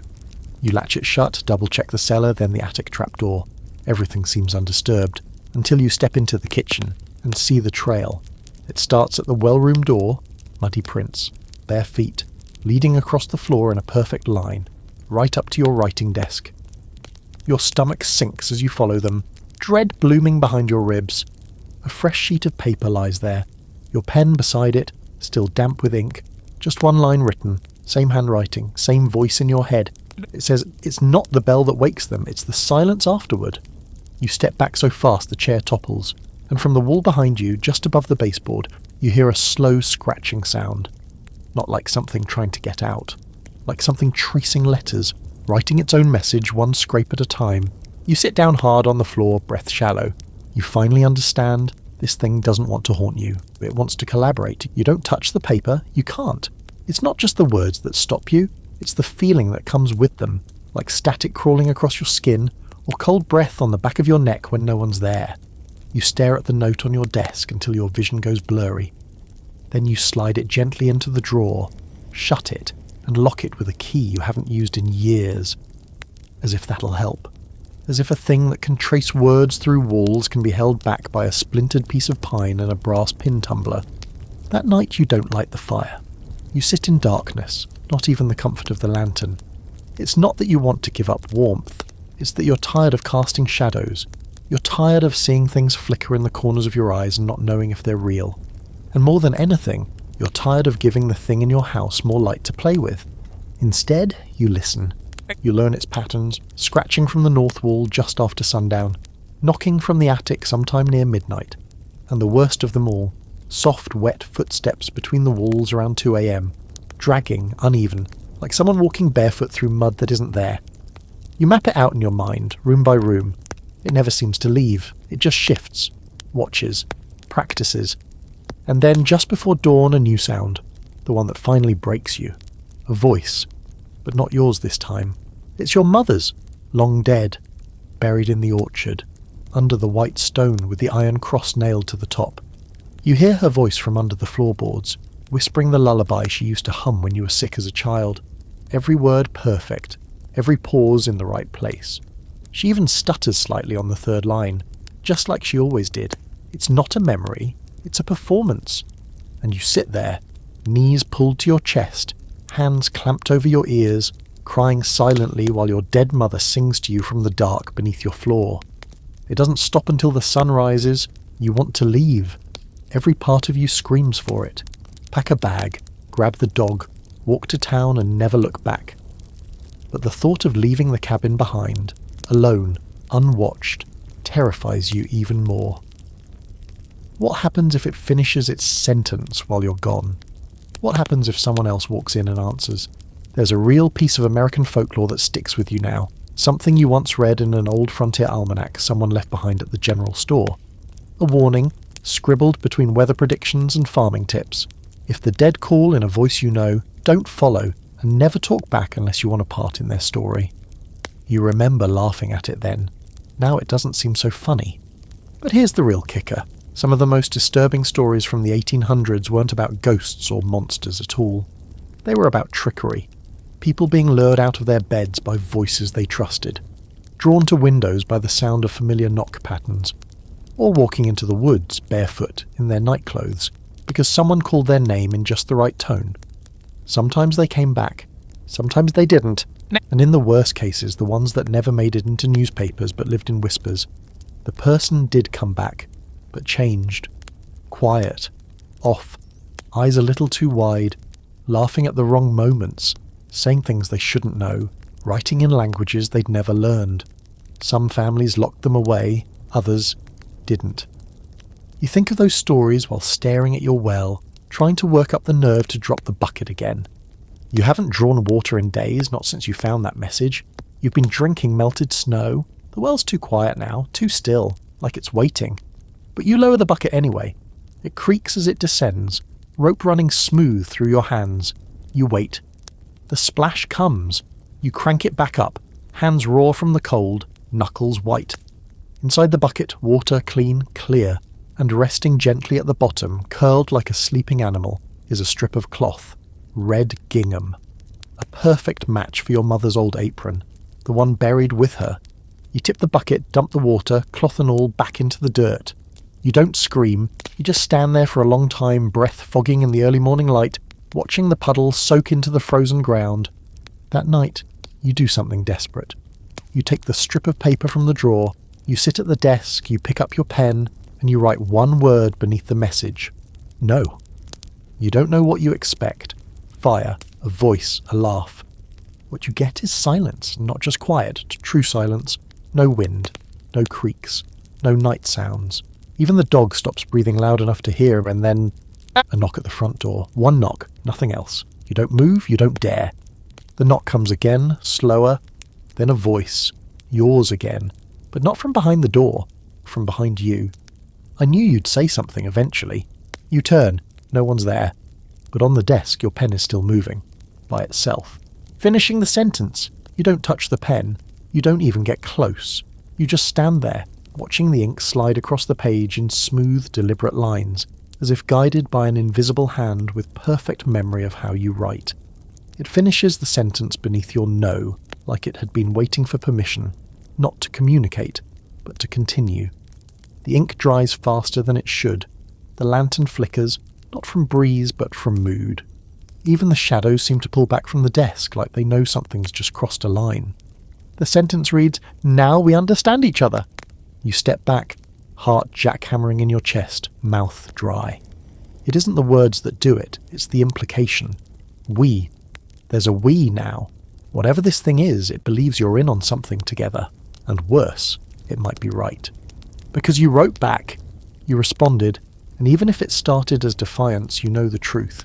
That reply wasn't just a rejection. It was an invitation, and you can feel it now like a hook set behind your sternum. Not pain exactly, not yet, but tension, pull. You barely sleep. You don't even pretend this time. You stay near the fire, which won't burn quite right. Faint orange instead of full gold, smoke rising in straight lines instead of curls. Like the air's too heavy to move. You pace. You whisper old prayers. You talk to yourself just to fill the silence.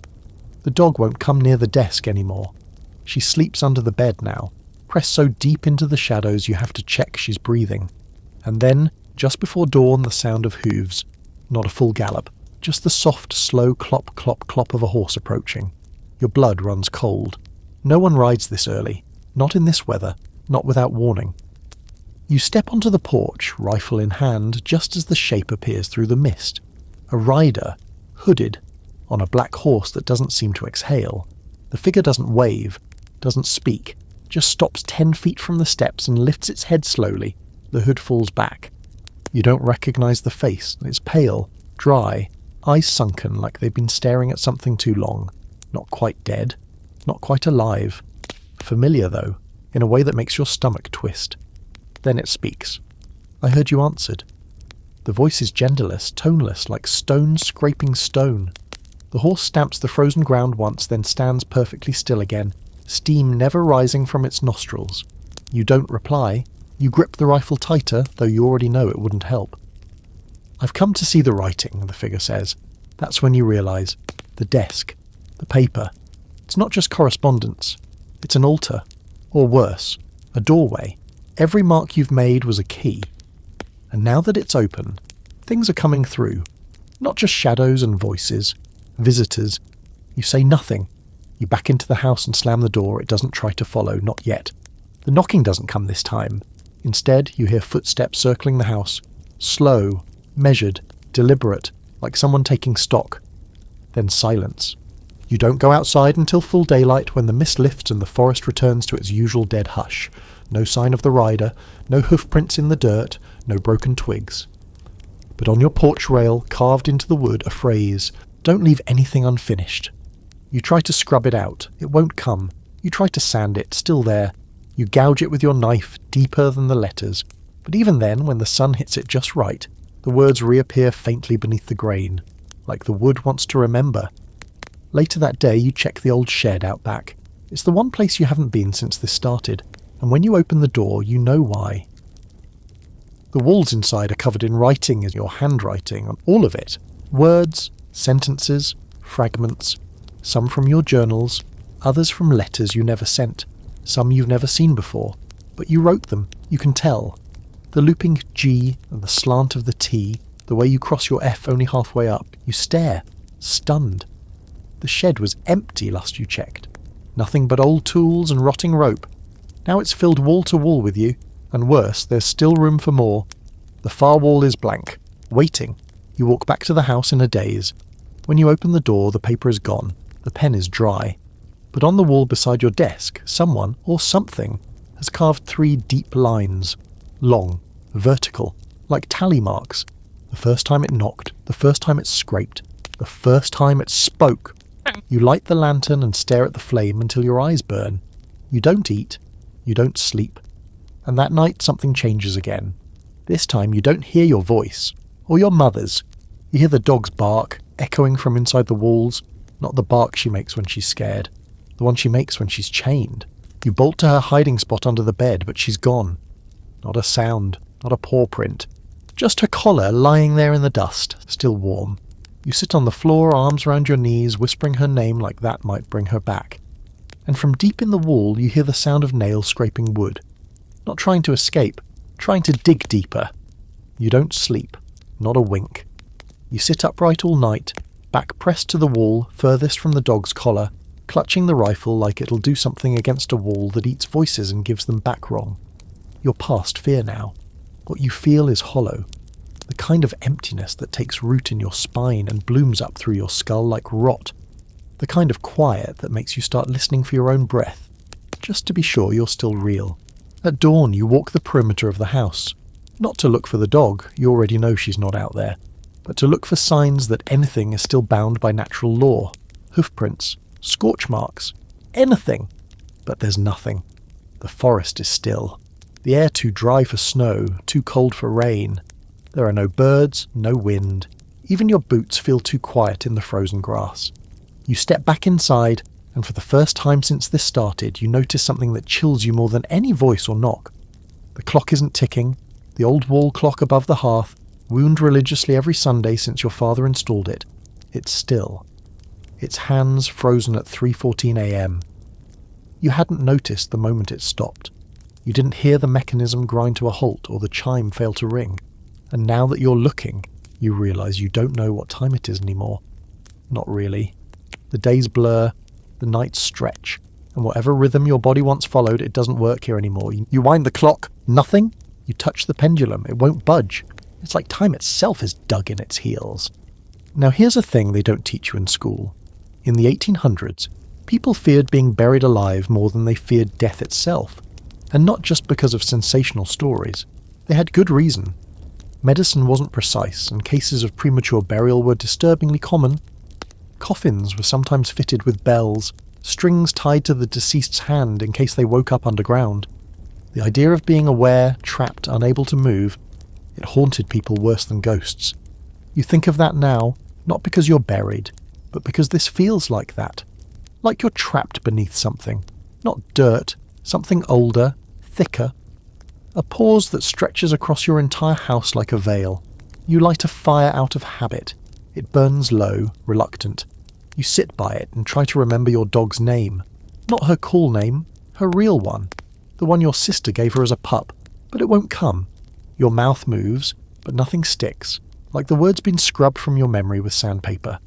You stand, heart racing, and check your journals, page after page, going back years, and every mention of the dog's name is blacked out. Not scratched, not erased. Gone. Like someone reached into the spine of the book and pulled it out thread by thread. You stumble back and knock over the lamp. Oil spills, glass shatters. The fire doesn't catch, thank God, but you're too stunned to clean it. You just sit on the floor, surrounded by burned pages and the stench of fuel, and stare at the door to the cellar. That door hasn't opened since the last time the knocking came from below. You've kept it locked, braced, avoided. But now you're thinking of the tally marks, the voice, the well. You think maybe the house has layers, like skin, and the cellar is the deepest. You walk over, unlock the door. It swings open on its own. You descend slowly, lantern in hand, steps creaking like bones underfoot. The air smells different. Less like mildew, more like breath. Damp, warm. The shelves are wrong. They're in the same places as before, but they're stocked with things you never stored. A stack of notebooks, a pile of old boots, a child's coat. Things that feel familiar, but not yours. Then you see the mirror. An old one framed in iron, leaning against the far wall. You don't remember bringing it down. You don't remember owning it. But there it is, catching the lantern's light and throwing it back dull and smudged. You step closer. Your reflection doesn't move. It just stares. Not frozen, not inert, separate. The eyes follow you, but the mouth doesn't match your breath. You raise your hand slowly. So does it. But out of sync. Like there's a lag. Like it's catching up from a different timeline. Then its mouth opens. Yours doesn't. And it speaks. There's nothing left up there. Only what you brought with you. The voice is low, flat, but it's yours. And suddenly the cellar doesn't feel like the bottom floor. It feels like the top. Like everything above it is hollowed out. You back away, stumble up the stairs, slam the door behind you. When you turn, the dog is sitting in the middle of the room. Not wagging, not blinking, just watching. She's covered in dust, her eyes don't shine, her paws are wet. You take a step forward and she growls, low, guttural, like she's warning you not about herself, but about what followed her back. You freeze. Not because the dog growled, that part at least is familiar, but because of the way she does it. That sound doesn't come from the throat of something guarding its territory. It comes from deep in the chest, like she's struggling not to whimper and growl at the same time, like fear and warning are tangled up inside her. Her ears are flat, body rigid, but her eyes never leave the stairs behind you. Not you. Behind you. You don't turn around. Not yet. Your spine has gone electric with instinct, every nerve lighting up like fireflies before a storm. You know the feeling well by now. You know when the house changes, the air thickens, the walls tilt inward, sounds grow hollow, like you've stepped into a bell jar, and it's happening again. Slowly you shift your weight and slide your foot toward the rifle leaning against the wall. Your eyes don't leave hers.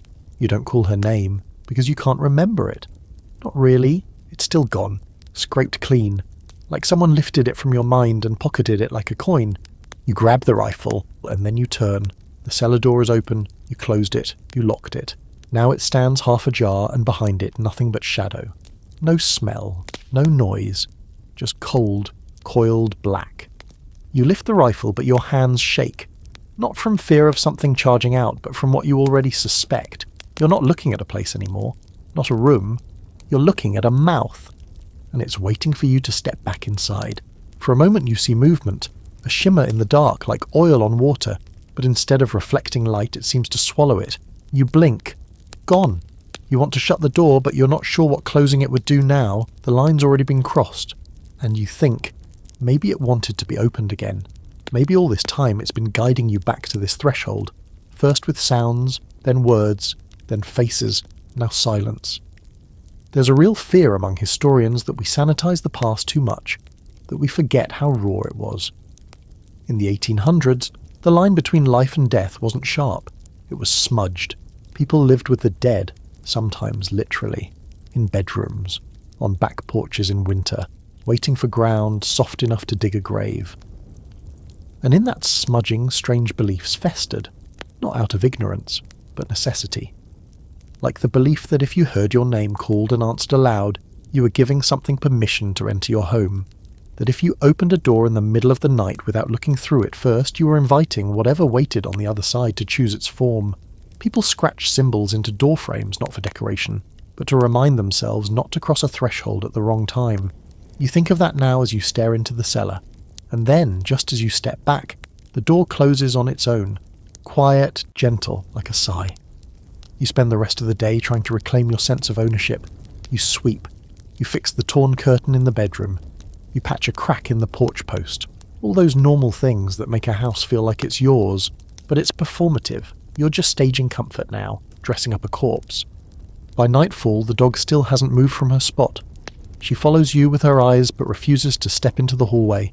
You make a bed near the fire, pull every curtain shut, bolt every door twice, and keep the rifle within arm's reach. You light the lantern and don't look at the shadows it casts. They've started shifting too fast, like they're twitching. And right around 2 a.m. the sound comes. Not knocking, not scratching, typing.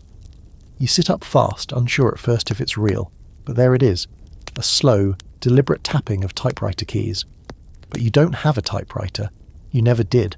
You creep into the front room, heart in your throat. And sitting there, in the middle of your writing desk, is a typewriter. Old. Black, covered in dust like it's been waiting for you for decades.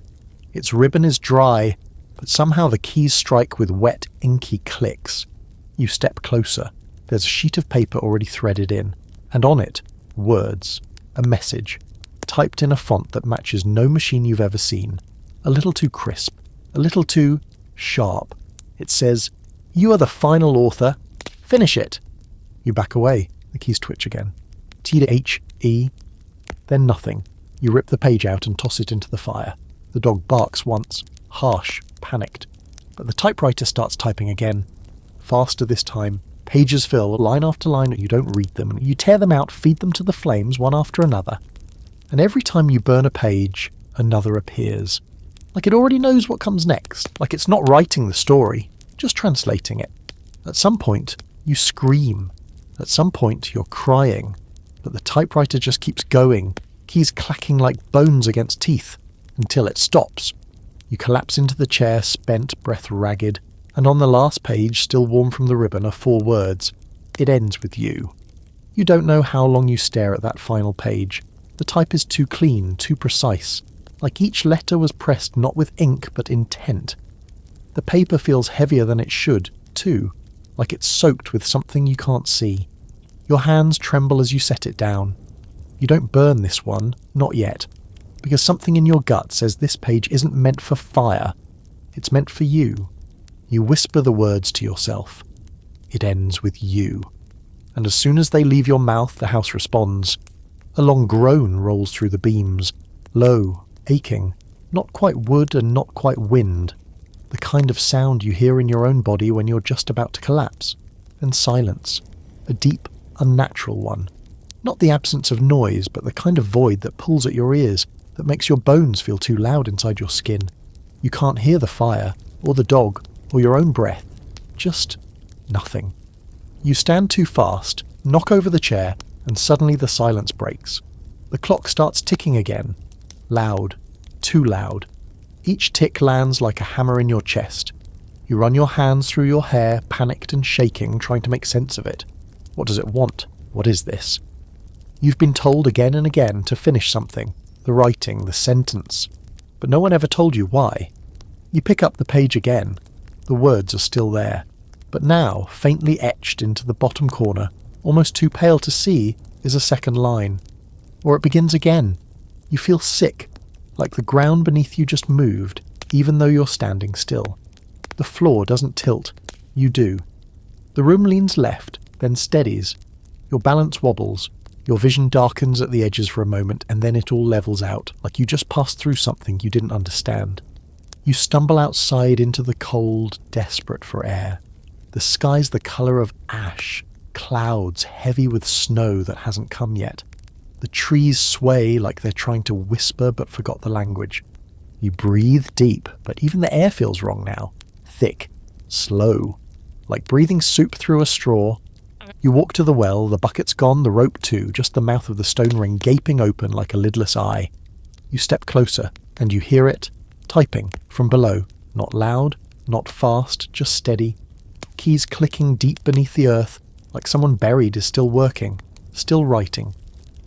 You fall to your knees, heart racing, and shout into the opening, "Stop!" The typing stops. Then, echoing up the shaft like a voice in a canyon, "Then finish!" You don't know what finishing means. Is it literal? Some story? Some ritual?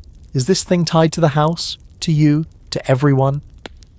In the 1800s, during the rise of American Gothic fiction, there was a short-lived literary movement where authors began to blur the line between character and narrator.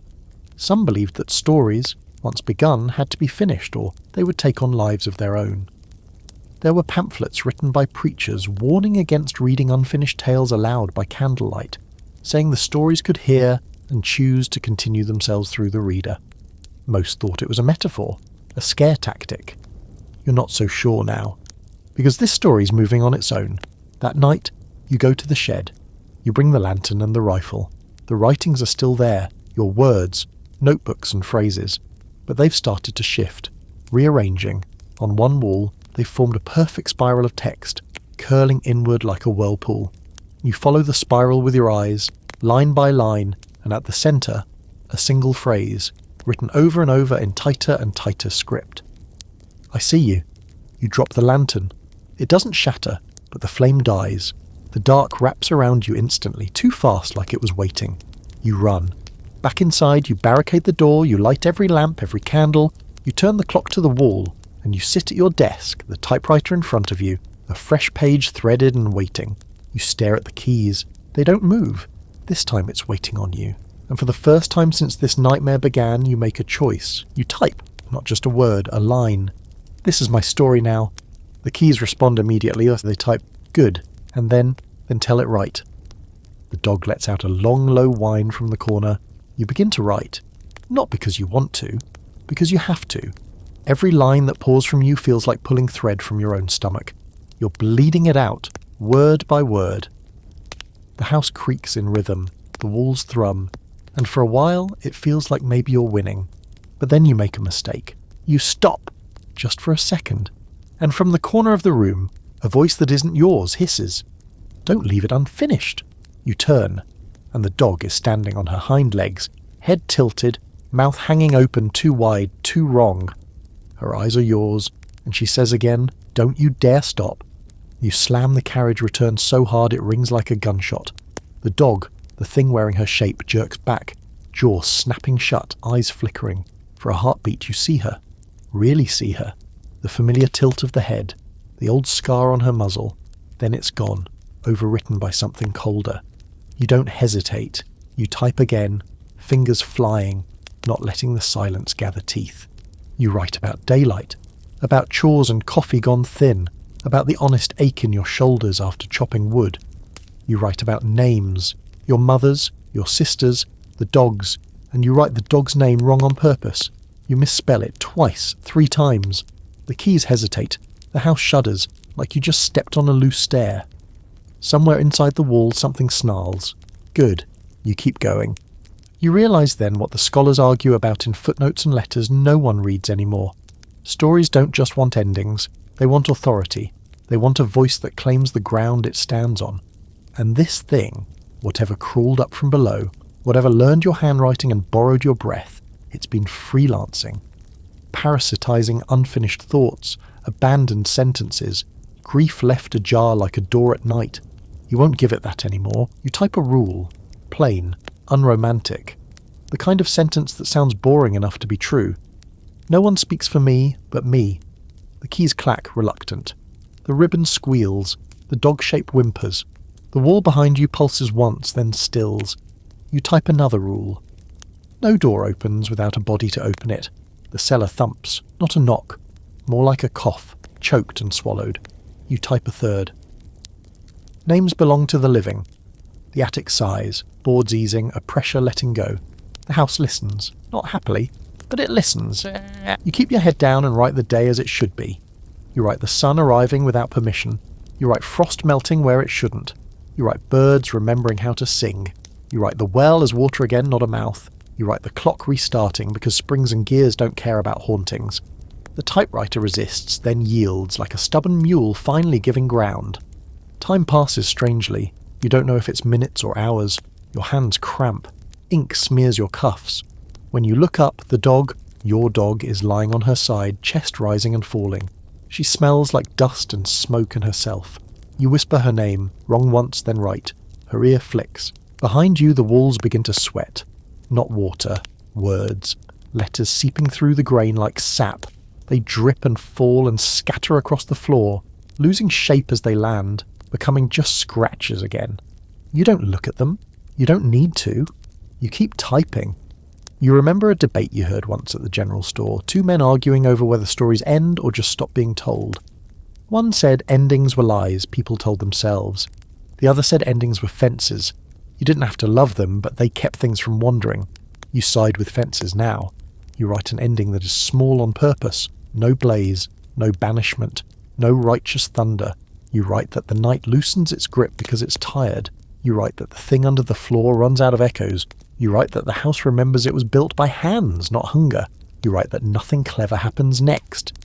The typewriter hammers back, furious, keys striking hard enough to bruise your fingers. It types a line you didn't ask for. This isn't enough. You don't argue. You don't delete. You answer with fact. It is. The lights flicker. The attic thuds once, then goes quiet. The cellar exhales, warm air rising like a sigh. The well, somewhere outside, makes a normal sound again. The tiny lap of water against stone. The clock ticks. Regular. Human. You write the last rule. You pause before it, because you know what it costs. Authority always asks for collateral. You type it anyway. The story ends where it started. The typewriter goes dead. No clack. No twitch. The ribbon dries to dust. The page stops feeding. The house settles. Not the dangerous settling of rot, but the tired settling of a place that's done holding its breath.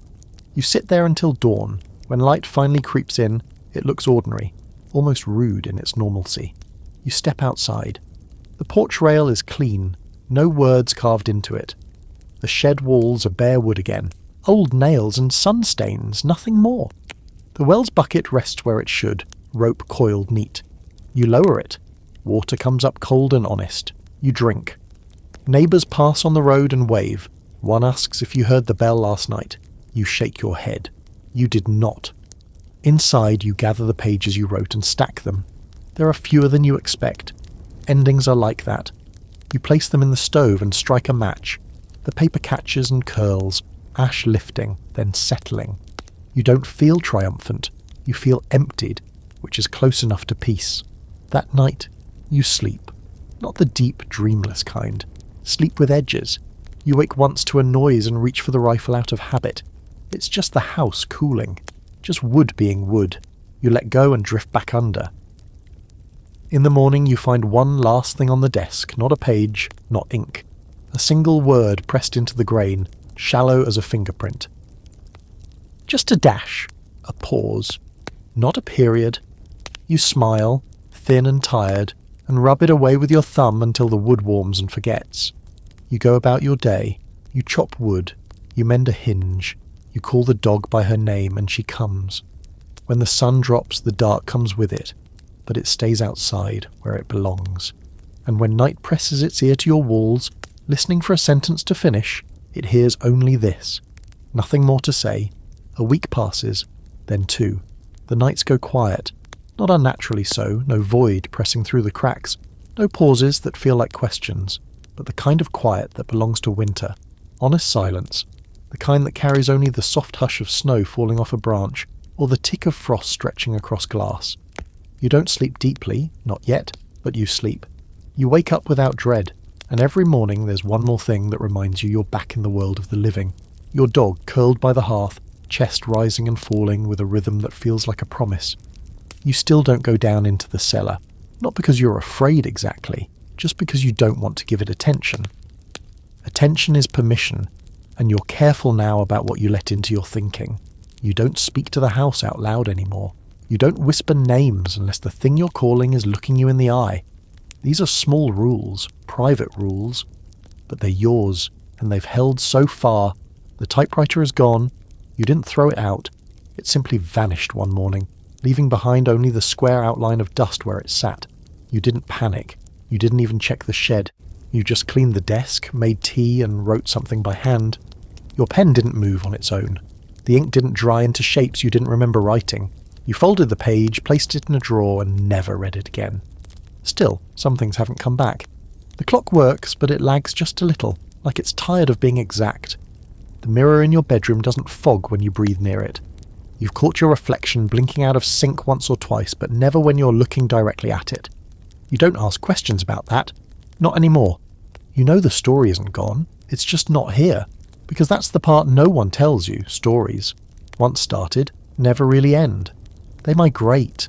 They settle somewhere else, where the ground is still soft and the windows still open at night. They wait for someone who thinks they're too clever to be afraid. Someone who finds an unfinished page and doesn't stop to ask why it was abandoned. And there are plenty of places like that.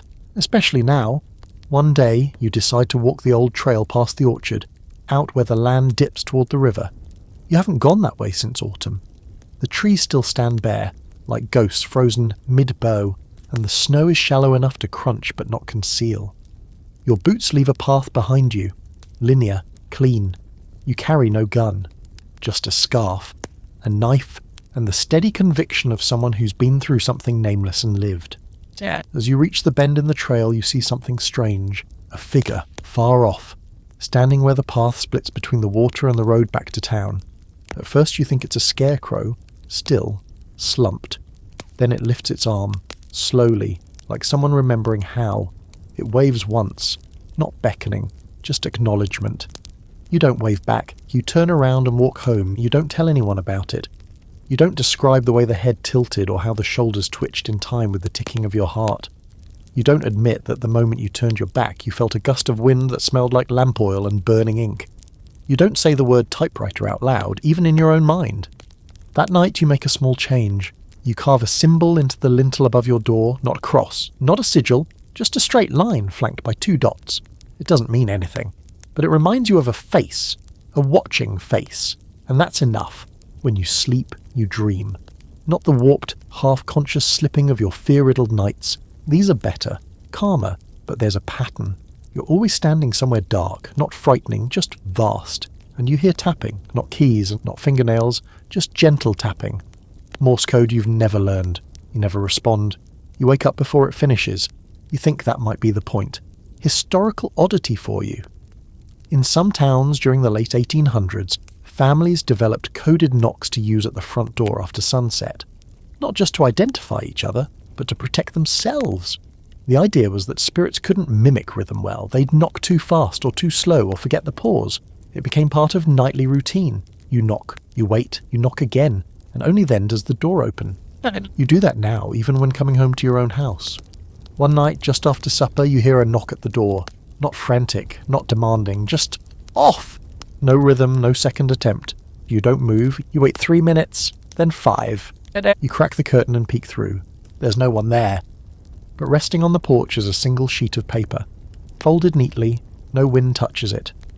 You open the door, hand steady, and retrieve it. Inside, 1 sentence, typed. We're waiting for the next chapter. You light the fire, you burn the page, you close the door, you don't speak, you don't write, you don't even think. And that night, as the dark presses its soft fingers against your windows, you whisper only one thing. Not a story, not a name, just a reminder. I already finished mine. The snow begins to melt in slow, quiet patches.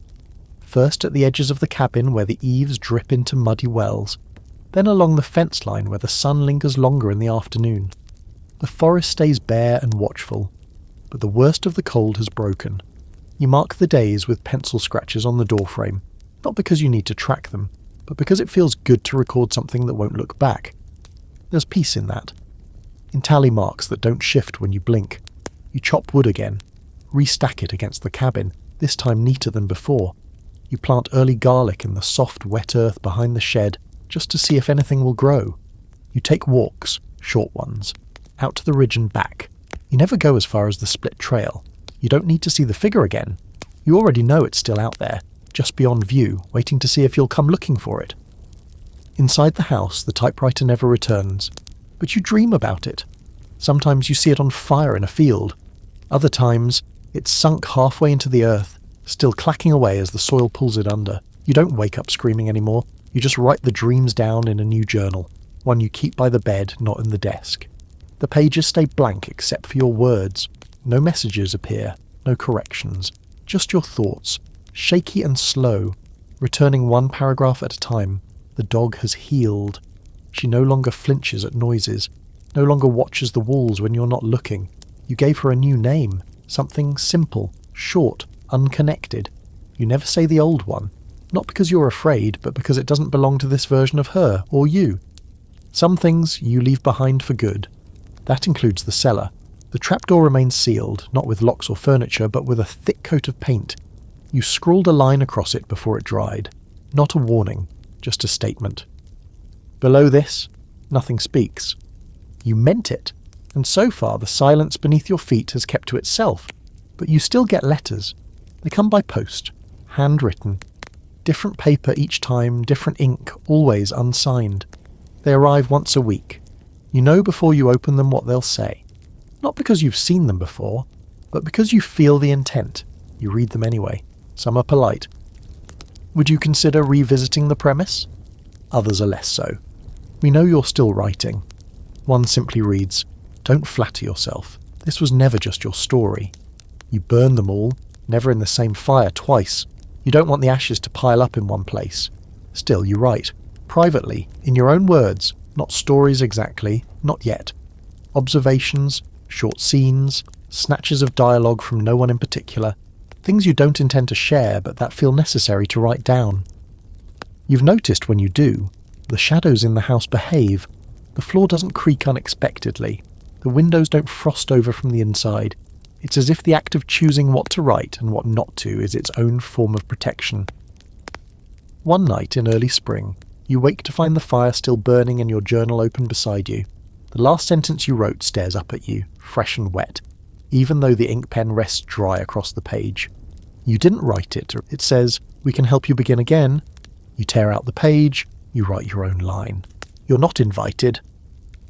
The next morning the journal is blank again. Not empty, just reset. The way a story waits for the next hand to take the pen.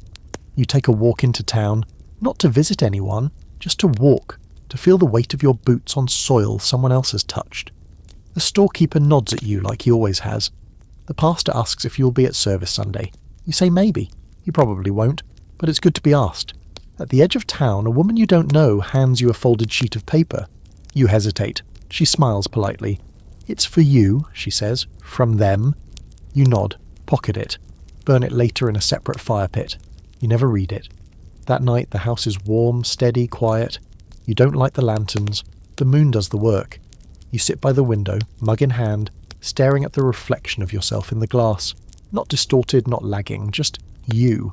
A little older, a little frayed at the edges, but whole. The fire cracks behind you and you don't flinch.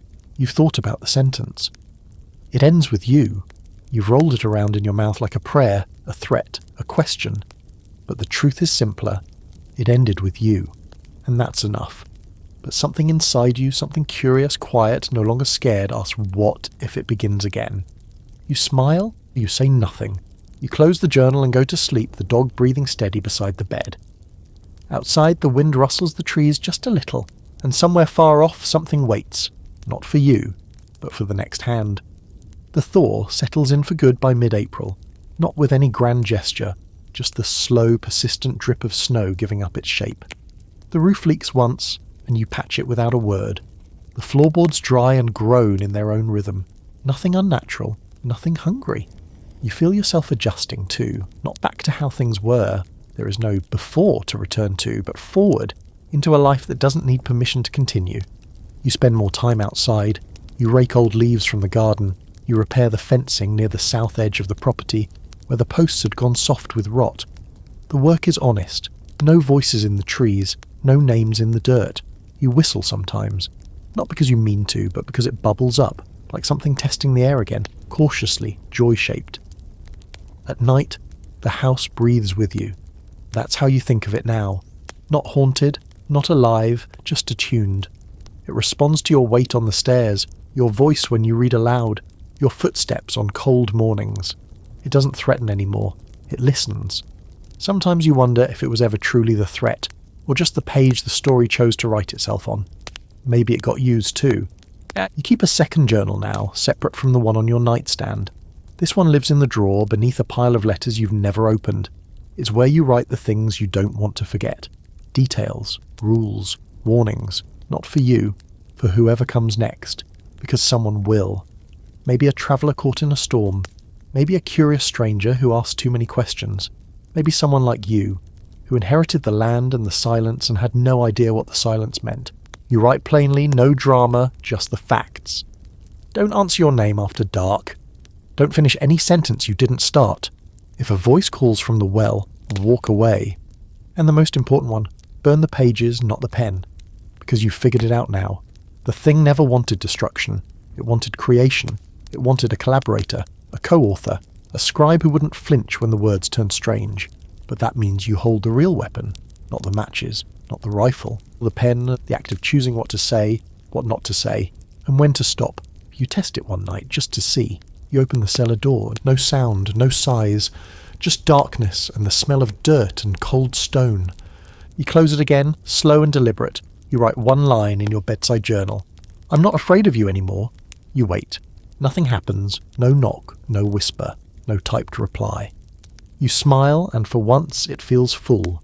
You mark the page with a line and turn off the lamp. The dreams still come sometimes, but they've changed. They don't try to scare you now. They offer options. An image here, a sound there. Sometimes you write them down. Sometimes you don't. There's a power in refusing to finish. It's not avoidance, it's sovereignty. One morning a parcel arrives by post. No name, no return address. Just a slim, wrapped object. Careful folds, twine, tied neat. You consider burning it on sight, but something in you says wait. Inside you find a pen, identical to yours. New but aged at the edges. Like it's already been used somewhere else in another house in another story. You leave it on the desk and go about your day. You don't touch it. Not yet. Maybe not ever. That night the dog barks once at the woods, then settles. You check the windows, see nothing. Hear nothing but the wind whispering dry leaves into the trees. No figures. No shadows where they don't belong. You sit down at the desk and look at the new pen again. You wonder who sent it, or what. But you don't ask. That's another rule you've learned. Curiosity doesn't need to be answered to be satisfied. Some questions are just knots, tight for the sake of being tight. Tugging only makes them worse. You pick up your old pen instead. You write a letter to no one in particular. You don't sign it. You don't fold it. You just leave it on the table next to the unopened one from weeks ago. Maybe someday they'll cancel each other out. You watch the fire burn low. Not because you need to, just because it's comforting to see something end and know it ended right. Before bed, you walk to the porch. The stars are out, cold and bright. You look at the sky and say, thank you. You don't know to whom. Doesn't matter. The act of saying it feels whole. And in the silence that follows, you listen.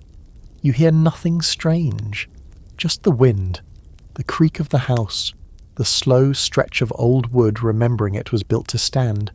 In the morning, you'll make coffee, you'll feed the dog, you'll walk the ridge, you'll live.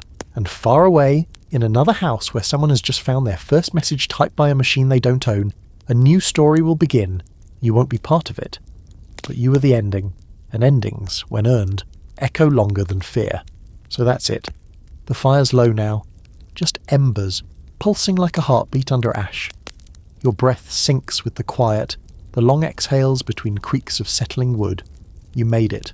Through the dark, through the silence, through the long nights when you weren't sure what was waiting on the other side of the door, or inside your own mind. You might still feel it faint at the edges. That leftover chill, that awareness that something once stood just outside your window, not knocking, but listening. And maybe it still is. But you know better now. The dark doesn't get the last word. Not if you choose when the story ends. You don't owe the dark your fear. You don't owe the page your blood. You just owe yourself the truth. That you lived through it. In the end, the house quieted. The words stopped chasing. The echoes faded, not because they were beaten, but because you stopped feeding them. You said, enough, and that was enough. So take that with you. Take it into your own story. Whatever door creaks next, whatever sentence appears unfinished, remember, you don't have to answer. You can close the book, you can walk away, or you can pick up the pen, only if you choose.